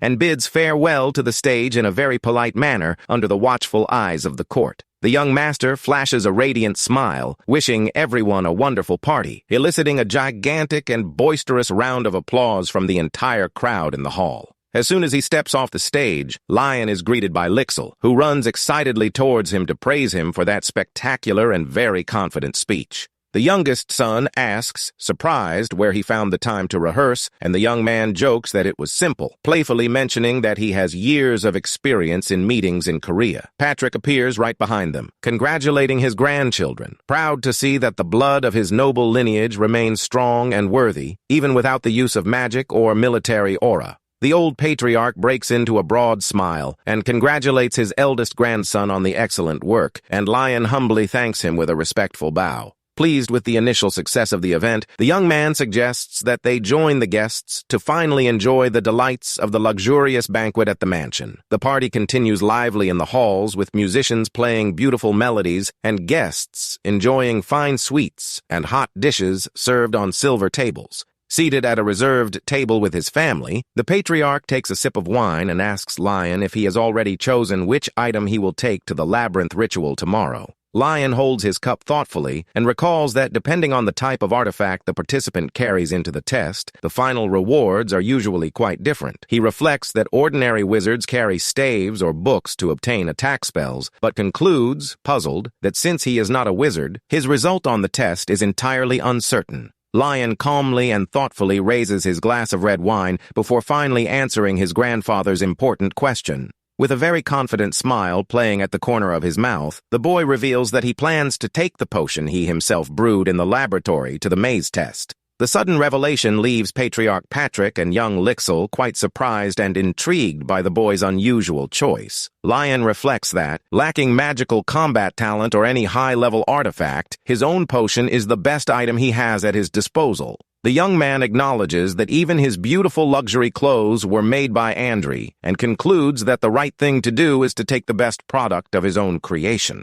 Patrick solemnly agrees, guaranteeing that the magical labyrinth will guide the heir to the knowledge that best suits his true abilities. However, the patriarch fixes his discerning gaze on his grandson and warns that he has one more very important and serious question to ask him. Patrick asks the young man directly if he would be interested in entering imperial politics or officially assuming the position of supreme heir of the family. Lion instantly refuses, crossing his arms, leaving the patriarch completely shocked by such determination in rejecting the position of power. matter. The young man explains that he was always absolutely certain that Lixel would be the ideal leader of the family, leaving his younger brother deeply moved by the affection. Patrick focuses his attention on the young prodigy and adopts an extremely solemn posture to seal the fate of the two heirs. The old man orders the youngest son to swear to protect and cherish the life of his older brother, and Lixel accepts the sacred oath upon his honor and his sister. Faced with the agreement sealed so peacefully at the table, the two brothers are quite confused while the patriarch calmly savors his wine.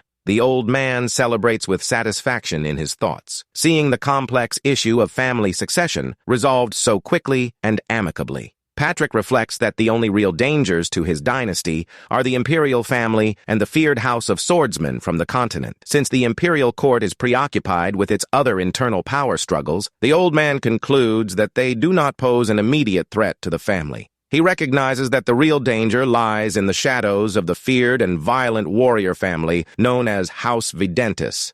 Patrick recalls with horror the terrible blood feud at that military barracks, where a young warrior eliminated her own relatives to rebuild her family. The patriarch finds their practices barbaric and concludes that, although their distraction is advantageous, the best course of action is to avoid any confrontation with the swordsman. Patrick accepts his grandson's decision and grants him complete freedom to live as he wishes, while Lion jokingly asks what will happen if he causes trouble. The grandfather assures him that he has permission to act, but adds an enigmatic warning that leaves the young master quite tense at the dinner table. Patrick emanates a terrifying red aura and severely threatens his grandson should he dare to hurt himself, making Lion fear his grandfather's wrath more than any accident. Lion comically promises to take perfect care of his own health, and Patrick concludes the matter by inviting everyone to finish their delicious meal. Back at the bustling gala party in the ballroom, Lion observes the guests with his glass of wine in hand, enjoying the pleasant atmosphere of the event. The boy watches his grandfather and younger brother being surrounded by self-serving nobles and thinks, amused, about how tiring the political life of the elites can be.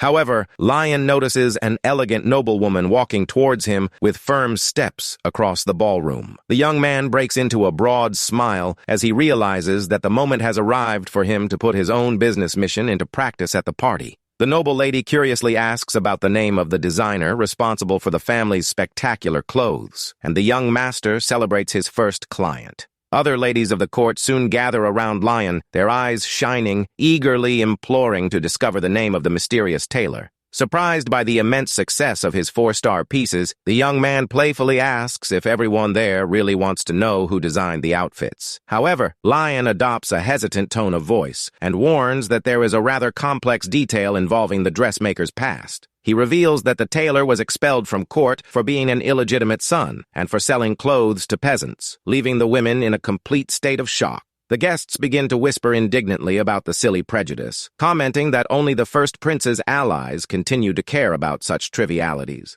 Hearing rumors about the court rivalry, Lion deduces that Andri ended up becoming a mere victim of the political dispute between the two princes of the empire. The young man suggests canceling the nomination to avoid discomfort, but the ladies enthusiastically insist that they are only interested in the indisputable quality of the work. Pleased with the excellent reception from his clients, Lion decides there's no longer any reason to hide the truth and prepares to reveal his name. The young man announces that the brilliant designer's name is Andri and that his workshop is under the protection of the Asura family, surprising one of the noblewomen who already suspected him. Lion advises clients to secure their reservations quickly, cleverly warning them that there are very few slots left in the studio's schedule for today. Amidst the noisy commotion of the ladies desperate to meet the deadline, a mysterious gray-haired woman catches the group's attention. The crowd parts in fear as the imposing lady walks purposefully toward the place where young Master Lion is located. The system reveals that the woman's name is Clarentia Videntis, the supreme leader of the feared House of Swordsmiths, who asks if the tailor accepts any orders.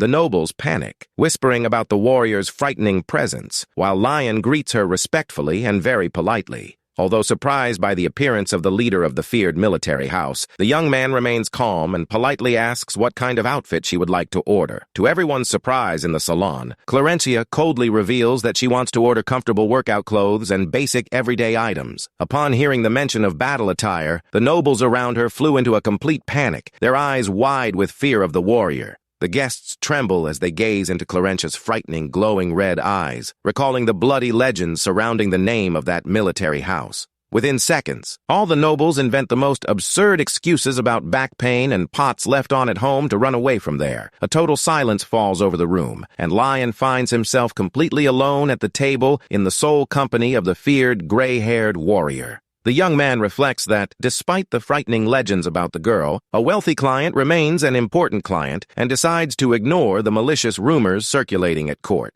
Activating his professional salesman mode with a bright smile on his face, Lion warns that the parts may take a while, and Clarentia agrees, asking about the deposit. Clarentia coldly accepts, promising to finalize the payment and contract details shortly after the official conclusion of the important gala. Lion watches the warrior walk away and celebrates with relief, seeing that the first major trade agreement went much more smoothly than he had expected. He turns to the other guests and announces that the spots are full, playfully asking if anyone else would like to join the coveted waiting list. The announcement generates a real buzz, and dozens of sewing contracts begin to be signed hastily, guaranteeing a huge number of clients for the workshop. Holding a gigantic, heavy notebook filled with new orders and future profits, Lion happily thinks about how pleased the tailor Andre will be with the news. At that moment, Elvia approaches silently and announces that the Patriarch Patrick has just declared that all preparations for the maze test are complete. Lion walks with firm steps down the immense stone corridor and positions himself in front of the gigantic wooden gates of the mansion's mysterious library.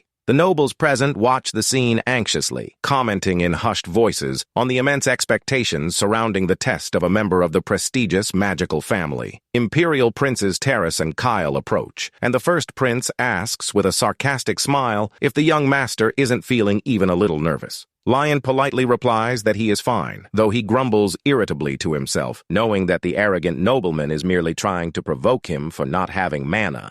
Lixil quickly appears and protectively positions himself in front of his older brother, coldly questioning the prince about the reason for Lion's nervousness. Seeing Lixil emanate a terrifying presence of pure hatred towards the prince, Lion thinks, amused, that his brother really does resemble his stern grandfather when he's angry. Annoyed by the young prodigy wizard's coldness, the first prince disguises his fear by clearing his throat and decides to hastily retreat back to his seat. Lixil hands his older brother a small leather pouch containing the healing potions he had requested, instructing him to be extremely careful inside. Lion gratefully acknowledges the kind gesture and grips the bag strapped tightly, feeling a slight wave of nostalgia as she gazes at the immense stone entrance. The boy recalls using that library as a true refuge and safe haven to read books when he felt depressed due to his lack of resources in childhood. He recalls the old rumors that the first patriarch of the Asura family hid a legendary treasure there after the end of the great and terrible war against the demons. Lion enthusiastically concludes that the mysterious item must be absurdly valuable, even by the game's standards, and bids farewell to the maid who hands him the object for the test. Following the traditional protocol of the rite of passage, the young nobleman makes a small cut on the tip of his finger to spill a few drops of blood onto the magic stone. At that same instant, a gigantic circle of bright blue magic appears beneath Lion's feet, officially beginning the mysterious ritual to open the labyrinth. Outside the temple, the princes and other nobles are in complete panic as they feel the entire marble structure of the castle begin to tremble violently. The gigantic wooden gates begin to swing open all at once, releasing an immense gust of magical, brilliant wind directly upon the noble young man. Lion recoiled in fright, his eyes wide with surprise as he confronted the colossal and violent force of the energy emanating from within the darkness of the portal. An immense torrent of bluish light and magical wind completely envelops the boy's body, pulling him with extreme violence into the dark interior of the library. Ancient legends say that the Asura labyrinth spares the humble, but instantly transforms into an inescapable prison for anyone who proves greedy. However, a sudden and terrifying explosion of magical energy echoes from the depths of the earth, completely shattering the ritual's barrier of stability. Outside, Lixil is distraught as he watches the hall's ceiling begin to collapse on the guests and shouts frantically, ordering everyone to seek shelter immediately. Dragged into the darkness of the portal, Lion despairs upon noticing that the magical library's behavior is completely out of control and unusual today. A dense fog of dust and dark wind completely envelops the boy, preventing him from seeing anything around him within the energy portal. The gravitational force of the magical labyrinth continues to pull the young nobleman's body with extreme violence toward the unknown depths of stellar darkness. Patrick and Lixel run desperately towards the portal, shouting each other's names, unable to contain their panic in the face of the immense mystery of the disaster. Lion awakens floating in a beautiful and calm setting filled with bright stars, while the system announces that the legendary conquest of the book maze has been achieved. The screens indicate that he has been granted permission to read all books, gaining permanent bonuses to intelligence and mana, along with the formation of a pure magic circle. Outside at the gala party, guests scream hysterically amidst the chaos of falling rocks and shattering glass windows everywhere. The crowd rushed desperately through the hall doors amidst the violent earthquake, screaming for help and the urgent presence of the powerful patriarch. A gigantic iron and crystal chandelier begins to detach itself from the high ceiling, plummeting terrifyingly directly onto the bustling banquet hall. One of the noblewomen in the middle of the path freezes and screams in terror upon realizing that the immense and heavy iron object is falling directly towards her. However, before the fatal impact, a brilliant and powerful hexagonal magical barrier of golden energy activates and protects all the guests in the middle of the hall. The nobleman opens his arms in relief upon seeing that everyone escaped the fall unharmed, immediately recognizing the signature of Marquis Patrick's majestic protective magic. The patriarch's immense golden energy dome envelops the entire castle, guaranteeing the absolute protection and safety of everyone present at the party. Patrick stands majestically with his arm raised and an extremely serious look on his face, channeling his immense power to stabilize the entire structure. The old man shouts orders Commander Rickson to lead the safe evacuation of all the guests, assuring them that the magical defenses are already active and functioning.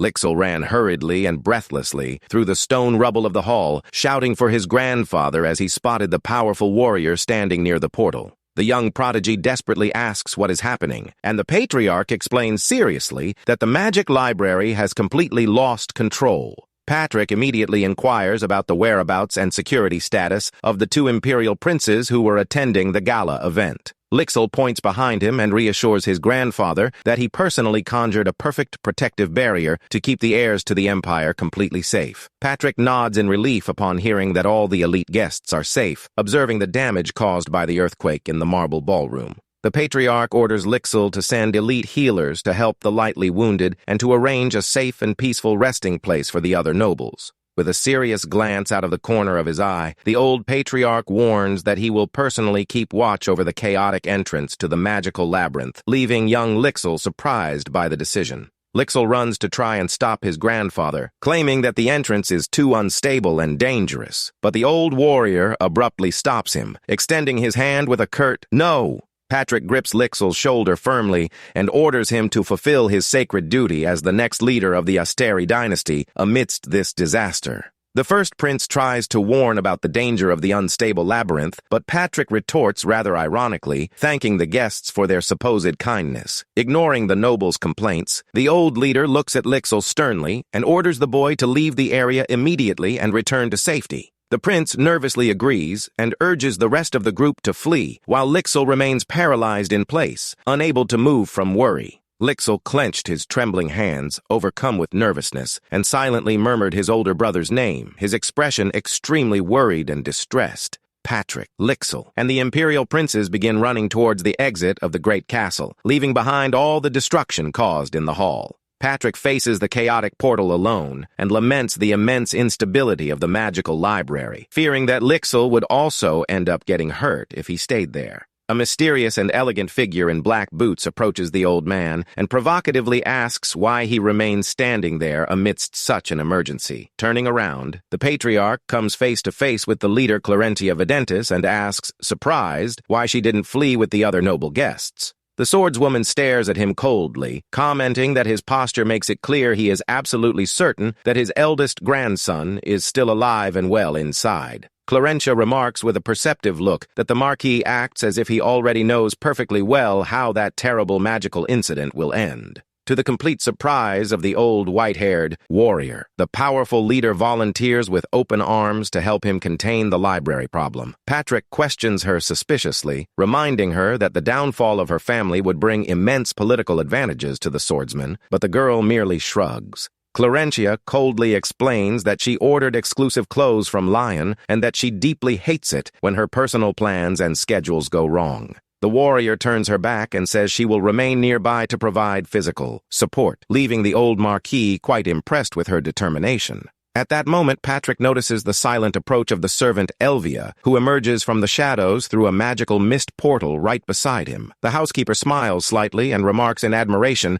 that the swordswoman possesses impressive intuition and insight for someone so young in the court. Patrick solemnly agrees and orders Elvia to immediately conjure a powerful magical isolation barrier around the entire perimeter of the portal. Elvia nods respectfully and summons her immense dark magic, raising a colossal energy shield to prevent any classified information from leaking into the Empire. Holding his golden pocket watch, Patrick plans to use his immense power to restore the entire external physical structure of the chaotic library. The Marquis channels his mana, aiming to create at least a small, safe opening in the magical barrier so that his grandson Lion can escape back to the mansion. Meanwhile, far from all the destruction of the castle, silence and peace reign under the blue sky of a beautiful flowery meadow within the dimensions of the labyrinth. Butterflies flutter gently above the white daisies of the vast field, oblivious to the enormous commotion that has broken out outside the mansion's library. Lion appears sprawled comfortably on the green grass, laughing awkwardly as he reads the achievement alert, confirming that he has successfully cleared the maze. Holding the beautiful gleaming magic book in his hands, the boy confesses to himself that he hasn't the slightest idea what he did that was so special to achieve victory. The boy sits down on the soft grass and begins racking his brain, trying to recall the technical details of how that dungeon mechanic worked in the video game. Lion concludes that the beautiful forest is the game's official reward hall, and that, because the maze has already been cleared, he is completely safe there. The boy humorously recalls that in the game, all you had to do was click yes on the floating menu to undo the illusion and automatically collect the final prize. He silently reflects that the old lion used to come and go without a second thought and concludes that the only real change since then has been the awakening of his own mana. However, the boy realizes that this wouldn't make sense, since the rest of his powerful family of mages would be able to clear the place with extreme ease if it were only mana. With eyes wide in surprise, the young master begins to suspect that the success of the opening ritual is directly related to his soul occupying that body. Lion remembers his grandfather's important revelation that the library's legendary treasure belonged to the hero who fought in the Great War 50 years ago. A wave of shock hits the boy's mind as he remembers that the legendary warrior of the past disappeared without a trace right after the battles ended. The boy deduces that the labyrinth solved itself the instant he entered because the system recognized his soul not as Lion, but as the true hero. He points out that the war against demons is precisely the official setting of the game and that users always assume the role of hero to save the Earth from evil. With eyes gleaming with excitement, Lion realizes with shock that the legendary treasure hidden by his grandfather Patrick is, in fact, the equipment from his main account. Everything makes sense when he remembers that the players always embodied the role of the legendary warrior to fight the monsters and bring peace to the continent. The boy concludes that the hidden prize left by his grandfather in the temple is precisely the set of rare items belonging to his former and powerful main character from the game. He smirks, realizing that the game system simply interpreted his input as a command to withdraw stored items from his own account. Setting aside his initial enthusiasm, Lion gets up, aware that he can't stay there forever, and plans to use physical force to force his way out. Walking through the flowery field under the hot sun, the boy attentively searches for any clue or visual anomaly that might help him discover the magical way out. He stops abruptly and looks curiously at the ground, feeling that he has just stepped on a small white flower that stands out subtly among the vegetation. Lion examines the site, and the system reveals that it is a rare white flower that only grows in isolation, noting that the plants were arranged in an artificial pattern. The panel displays new specifications for rare yellow and purple flowers that also only grow on their own, confirming to the boy that the entire map follows a pattern. The young alchemist analyzes the exotic mixture of plants growing together and begins to piece together the enigma with a keen, intelligent gaze. Lion concludes with complete conviction that the beautiful area was subdivided on purpose and that the rare flowers were planted there entirely artificially. He hopefully deduces that the zone where the flowers break the natural rules of growth holds the crucial magic key to unlocking the escape portal from the labyrinth. With eyes shining with enthusiasm, the boy spots on the horizon a flowery hill where all three rare species grow together in an extremely unusual way. Lion positions himself before the exotic vegetation and closes his eyes to concentrate completely, focusing all his attention solely on the rhythm of his own breathing. Following the rhythm of his heart, the boy feels his consciousness plunge deep into his body and watches in awe as a beautiful and brilliant circle of mana forms. The game system displays 2 notifications on the blue screen, confirming that the mana circle has been successfully activated and granting immediate access to power data. Lion closes his eyes tightly in a very focused manner, concentrating all his spiritual energy to be able to see the flow of magic with his own eyes. The young man activates his visual ability, and the system informs him that the specialist's eye has been enhanced for a short period of exactly 10 minutes. Looking out at the meadow, the boy comes across a network of colorful power lines and realizes with horror that this mixed crop is actually a terrifying trap. The young alchemist carefully examines the luminous threads and deduces that touching those plants incorrectly will activate a dangerous defensive magic against him. Lion decides to remain calm and concludes with a wry smile that he needs to continue walking through the forest in search of a safer area without traps. The young master in the white suit walks slowly across the carpet of flowers under the intense, brilliant storm of bluish energy that cuts across the scene. Suddenly, the system's blue screen begins to flash erratically with error signals, leaving the young man quite tense as he notices a sudden glitch in the ritual. His enhanced vision reveals a strong and magnificent rainbow glow over a section of the garden, confirming that the boy has finally found what he was looking for. Lion crouches down and focuses his gaze on the luminous source of the magic lines, wondering if he will need to dig deep underground to find the origin of the entire disaster. Knowing he needs a professional tool to cut the power line, the boy decides to hurriedly access the main menu of the newly unlocked coin shop. The in-game shop displays its exclusive bronze merchandise, and Lion is surprised to find a pair of sharp scissors costing only 9,000 coins thanks to a generous introductory discount. The boy notices that a new survival section has opened in the game's store and decides to browse through it in search of more useful items for his escape. He comes across an escape chair that costs millions of coins and an old key for 1 million, grumbling indignantly at finding those prices completely absurd. Annoyed by the useless and expensive goods he can't afford, Lion wonders if there's a filter option in the menu to display only what fits his budget. A bright notification asks if he would like to apply search filters to the goods, and the young man excitedly rejoices upon noticing the existence of that function.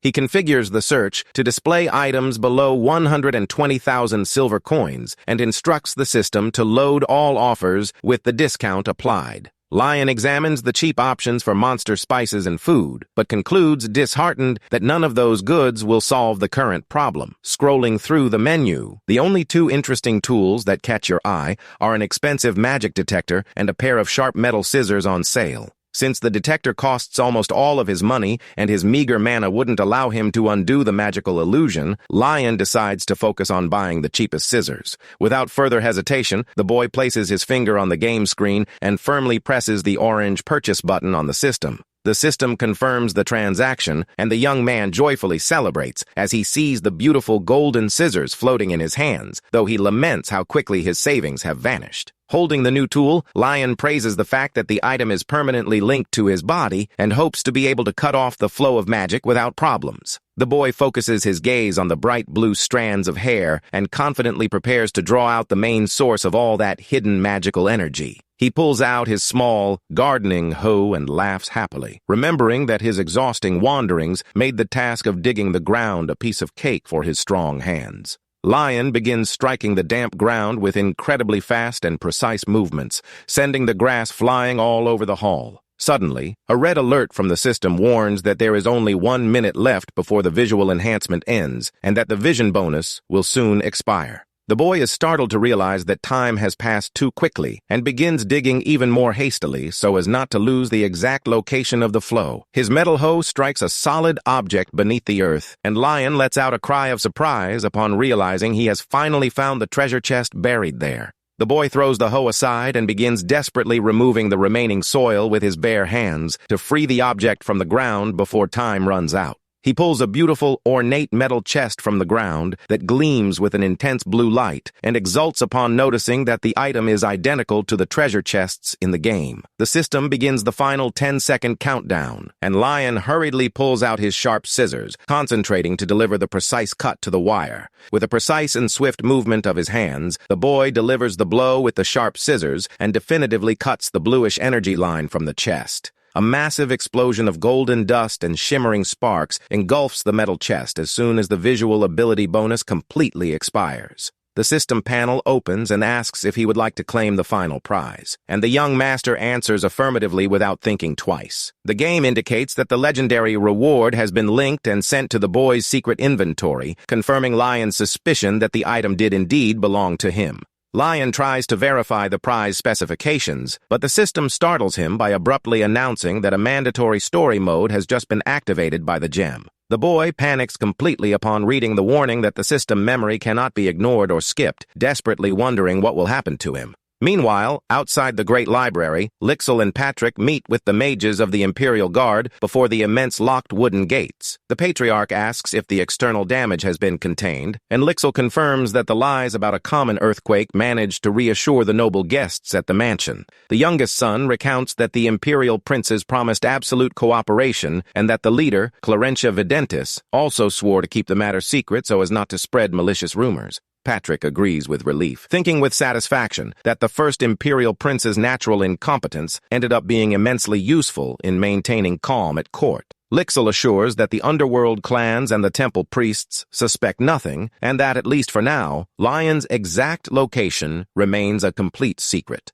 The old man praises the excellent work of the youngest son and reflects with concern that they must do everything to prevent information from leaking to the other two factions. The Patriarch recalls the threats surrounding his family, highlighting the immense ambition of the Archbishop of the Imperial Temple, who is constantly investigating relics of the hero of the past. The other dangerous faction is the city's powerful underworld, established by former and influential battle companions of the legendary warrior himself. Patrick knows that both possess surgical espionage networks and fears that the spies will discover that Lion has a hidden magical connection to sacred power. After all, the old Marquis is absolutely and unwaveringly certain that his eldest grandson is somehow mysteriously connected to the hero of the past. The old man recalls that the first clue was the legendary potion created by Lion, and the second was the complete loss of control of the labyrinth as soon as his grandson crossed the doors of the library. Patrick stares at the doors with melancholy and concludes with concern that there is a gigantic secret in the boy's soul that not even Lion himself is aware of. Patrick warns his youngest son, with complete seriousness, that they need to keep absolutely all information about the incident hidden until they can uncover the truth. Suddenly, a violent crash shakes the entire structure, and the guard mages scream in despair as they realize that the immense gates of the labyrinth are moving. Patrick orders everyone to prepare for impact, while Lixil recoils trembling, commenting that he can feel a colossal energy emanating from within the portal. An intense, brilliant spiral of purple light begins to spin in the center of the gate's lock, indicating that something very powerful is about to emerge from there. To the complete surprise and shock of Lixil and everyone present in the hall, a small paper airplane flies out of the lock and hits the Patriarch on the forehead. Patrick trembles with pure fury and embarrassment at the impact of the paper, while the frightened Lixil picks up the folded paper with his hands, commenting that it looks like a note. The youngest son carefully unfolds the crumpled piece of paper, staring at the hurried, rough handwriting on the white sheet. Lixil examines the paper carefully and realizes that, despite appearing to be written in despair, the mysterious note has no bloodstains. The boy confirms with relief that the handwriting on the sheet does indeed belong to his brother Lion, and assures his grandfather that the message is completely free of any impurities.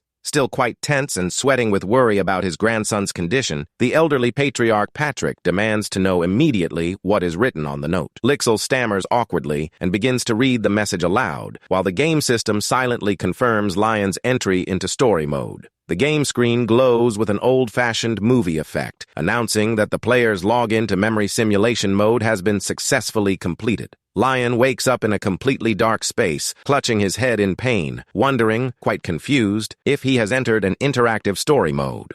The system begins playing the memory video, and the boy watches, fascinated from afar, the silhouettes of the hero and his grandfather Patrick conversing under the light of a spotlight. In the old recording, the red-caped hero decides to hand the chest over to Patrick, mysteriously ordering the Marquis to take control of the item from then on. Lion is completely shocked to recognize his grandfather's name on the recording and wonders why that crucial memory from the game's past was activated right now. The boy tries to listen to the details of the hero's whisper, but complains in frustration that the audio is too low and regrets having created a random character in the past. In the simulation, young Patrick respectfully accepts the metal chest and promises the hero to keep the secret and security of the legendary treasure at all costs. A laugh echoes through the dark scene as blue screens notify that the saved memory preview has ended and initiate the exit from story mode. The boy opens his eyes, returning to the destroyed library hall, and is startled by the sudden end of the vision, wondering angrily if the video ended so abruptly. Lion wipes the sweat from his brow, complaining that, despite seeming like a very important revelation, he managed to obtain almost no useful information from the simulation. He holds the gleaming metal chest and deduces that the conversation took place in the midst of the war against the demons, when they entrusted the treasure to his grandfather Patrick. Upon opening the chest, the boy finds a beautiful set of silver ring and necklace that the system describes as a legendary hero-level data concealment artifact. He recalls, laughing, that in the original video game, that set of jewels was a common accessory highly coveted by experienced players simply for providing experience bonuses. Satisfied with his incredible luck, the young man celebrates with a clenched fist, realizing that the concealment jewels are perfect for hiding his enormous mana from his grandfather and the Empire. Lion decides to close his eyes for a second and confirms to the system his desire to inspect the technical details of his newly formed mana circle. The screen warns that his current residual mana is low, but the boy is puzzled by the immense storage capacity of that first-level circle. He points out that ordinary magicians spend their entire lives meditating non-stop just to expand their capacity for storing magical energy. The young man sits on the grass in absolute silence, racking his brain trying to understand the real reason why his first-level circle is so gigantic. Lion decides to put aside his worries about the game's mysteries, concluding with a big, cheerful smile that gaining extra advantages is always wonderful. The boy excitedly puts on his leather boots, celebrating having secured a hero-level concealment artifact on his very first coming-of-age test. However, the boy pauses thoughtfully in a corner as he looks around and realizes the immense disaster in the destroyed scene of the mansion's old library. Lion sighs worriedly as he remembers that, although he obtained the treasure and the mana, he remains completely trapped in the middle of that immense and confusing stone labyrinth. He kicks an old book that had fallen to the floor and wonders if the right thing to do would be to start walking through the marble corridors in search of a safe way out. Suddenly, a red alert from the system warns that access is blocked and reveals to the boy's complete astonishment that Lion Asteri has become the new master of the place.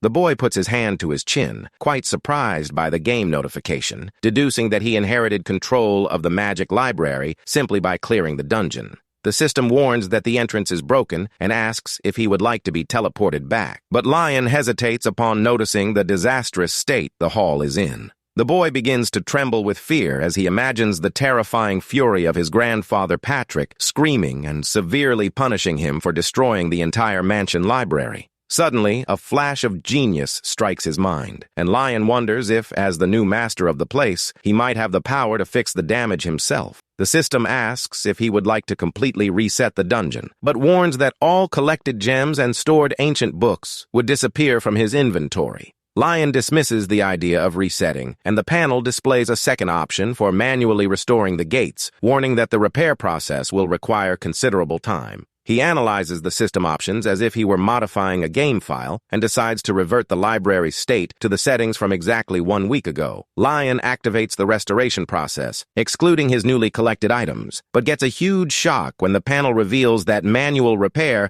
will require a lengthy 600 hours. The boy almost falls backward and screams in terror when he realizes that the immense number of hours on the system actually represents an entire month locked inside. The game informs the player that the local game master is allowed to move freely through the library rooms during the restoration, somewhat easing the boy's distress. Lion discovers the existence of an old, still active mail pipeline and is overjoyed to realize he can send a calming message to reassure his grandfather. With a much lighter and more confident smile on his face, the young foreman in the white suit nods contentedly and prepares to begin the repairs. The young man officially activates the restoration command, and a gigantic, brilliant circle of green energy appears on the high ceiling, initiating the repair process. Lion watches, fascinated, as hundreds of old books and sheets of paper float back in an orderly fashion to their respective wooden shelves. With the 1-month timer running, the young man calmly walks down the corridors and asks the system to transport him directly to the nearest exit. Enveloped in an intense spiral of blue light, Lion is successfully teleported to a beautiful forest and praises the convenience of that magical locomotion function. The young man thoughtfully reflects on the fact that he will need to find a way to survive alone in that isolated place for an entire month until something catches his attention.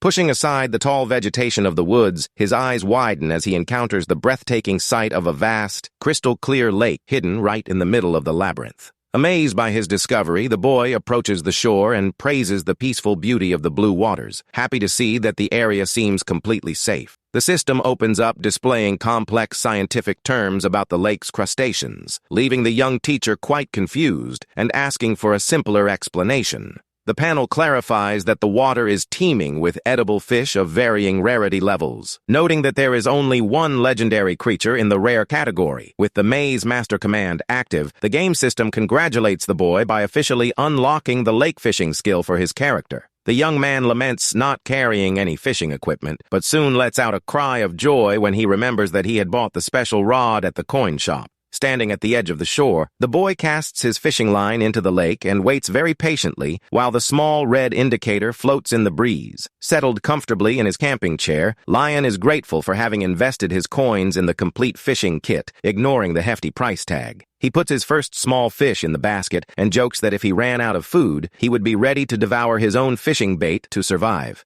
Observing the calm of the mountains under the sunlight, the young man breathes a sigh of relief, concluding that he certainly won't be at risk of starving to death that month. Suddenly, the indicator on his fishing line plunges sharply into the water with a loud splash, eliciting a cry of surprise from Lion at the force of the tug. The boy gripped the rod firmly and excitedly realized that the creature's strength was infinitely superior to all the other small fish he had caught that day. Lion struggles to maintain his balance on the bank and praises the incredible resilience of the mysterious fish, which continues to fight bravely against the metal line. The fishing line stretches to its maximum, making a noise, and the boy concentrates on reeling in the line slowly and carefully, determined not to lose his catch. Controlling his breathing so as not to rush the movement and ruin the fiberglass equipment, the young nobleman continues to pull the giant fish towards the shore. With a masterful pull, Lion lifts a beautiful giant lilac-colored carp from the lake and celebrates enthusiastically as the system congratulates him on catching 2 stars. The boy holds up the glistening fish with pride, reading the system's specifications that praise the exquisite flavor of labyrinth carp and its usefulness in fine cuisine.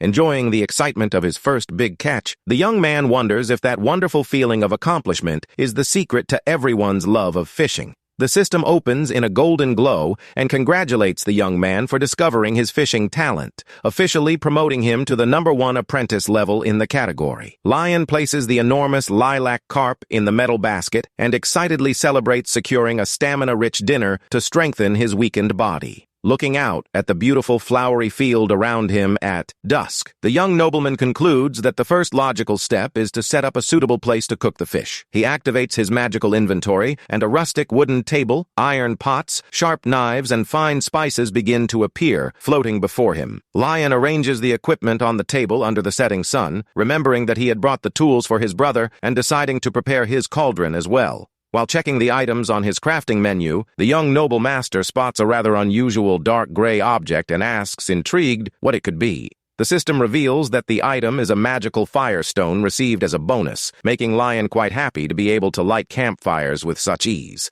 The boy strikes the stone against the ground, and a bright, warm flame instantly ignites, starting a beautiful campfire near the table. Lion watches the fire burn merrily and praises the welcoming atmosphere, finding the feeling of camping alone in the forest incredibly relaxing. With a sharp knife in his hands, the young chef in the black suit stands before the wooden table and excitedly announces that it's time to prepare the fish. The boy begins to scale the lilac carp with quick and precise movements, commenting that there's nothing better for an outdoor meal than a good barbecue. Lion removes the carp's entrails under a system notification alert, discovering that the creature's bile contains mana and serves as an alchemy ingredient. The young alchemist smiles with satisfaction upon realizing he can use the fish parts for his potions and decides to separate the material into a glass jar. Without wasting any time, the boy approaches his cauldron and throws the magical carp entrails directly into the container of boiling water. The cauldron reacts immediately to the magical energy and begins to boil on its own, exhaling a purple smoke, leaving Lion impressed by the convenience of alchemy.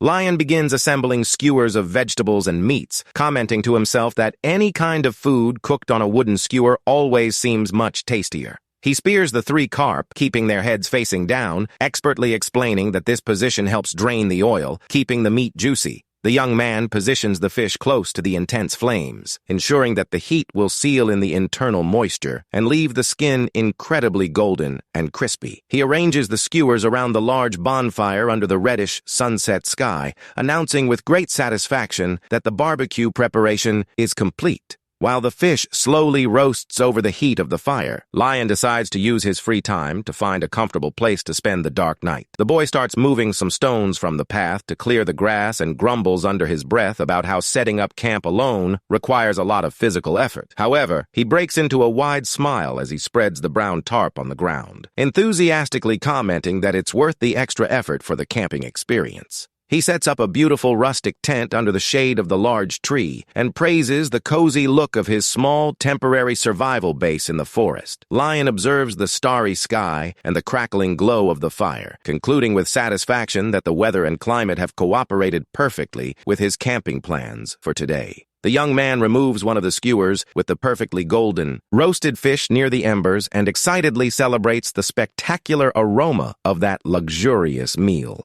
The system screen praises the quality of the 1-star roasted carp, describing the dish as a nutritious food that guarantees satiety and special bonuses for the user. Lion notices an unusual warning alert in the description and wonders if the system is preventing him from taking that special food outside the maze's barriers. Putting aside his doubts, the young master takes a large, succulent bite of the roasted fish and celebrates with his eyes closed, enjoying its wonderful, tender flavor. The young man praises the perfect texture of the crispy, roasted skin, marveling at the indescribable tenderness of the carp's white flesh that melts in his mouth. He savors the meal under the starlight and concludes, thrilled, that the rich, smoky aroma of the fire-roasted fish is the most delicious thing he has ever tasted. The boy cries with emotion as he eats the fish, commenting that the wonderful, seasoned flavor makes him want to devour it immensely along with a bowl of hot rice and kimchi. Lion happily chews on the tender, boneless flesh of the labyrinth carp, thinking contentedly about how he would like to share that delicious dish with his brother.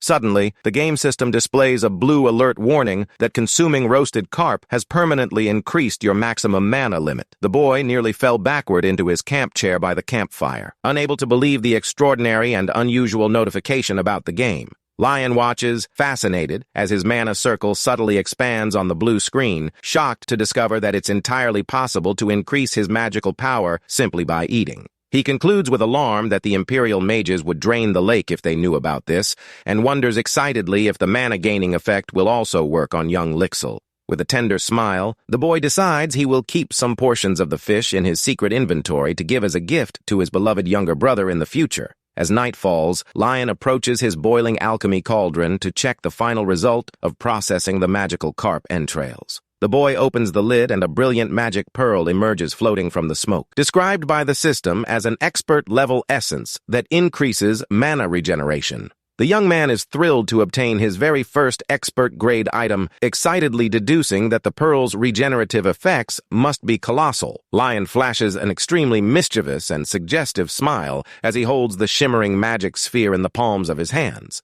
He decides to keep the pearl in his inventory for the time being, recognizing that he has been too busy to focus on his advanced studies of traditional alchemy lately. The young man opens his potion bag and examines with satisfaction the enormous and colorful variety of rare magical herbs he has managed to collect during his recent wanderings in the area. Lion celebrates being in a labyrinth overflowing with mana and fresh raw materials, happy that there are no annoying nobles around to hinder his work. With a radiant smile on his face under the sunset light, the boy strikes a victorious pose as he arrives at a brilliant conclusion about that isolated place. The boy excitedly concludes that the mysterious forest actually serves as his own exclusive training ground for rapid progression in the game. Lion rubs his hands together with a mischievous look, celebrating his good fortune at having far more valuable resources to plunder and explore there than he had initially imagined. Under a beautiful shooting star crossing the night sky, the boy decides he will finish savoring his delicious roasted fish before beginning his gathering tasks.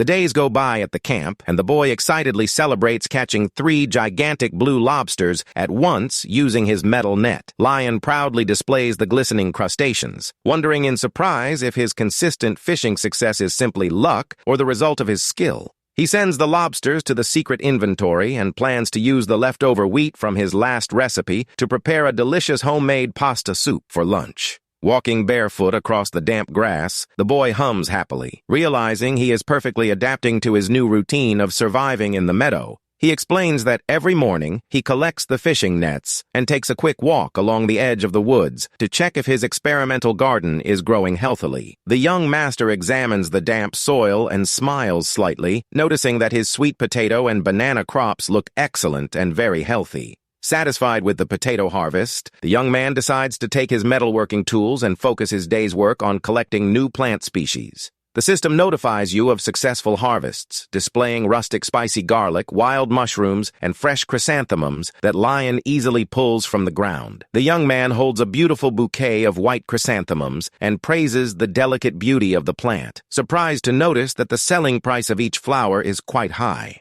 Lion plans to plant some of those beautiful white flowers around his tent, but his thoughts are interrupted when he notices a detail on the game's blue screen. The boy stares fixedly at the panel displaying the price of 300 silver coins per flower, letting out a sound of astonishment at the price. Holding the beautiful chrysanthemum with wide eyes, the young nobleman is ecstatic to discover that those common flowers can be sold for a fortune in the shop.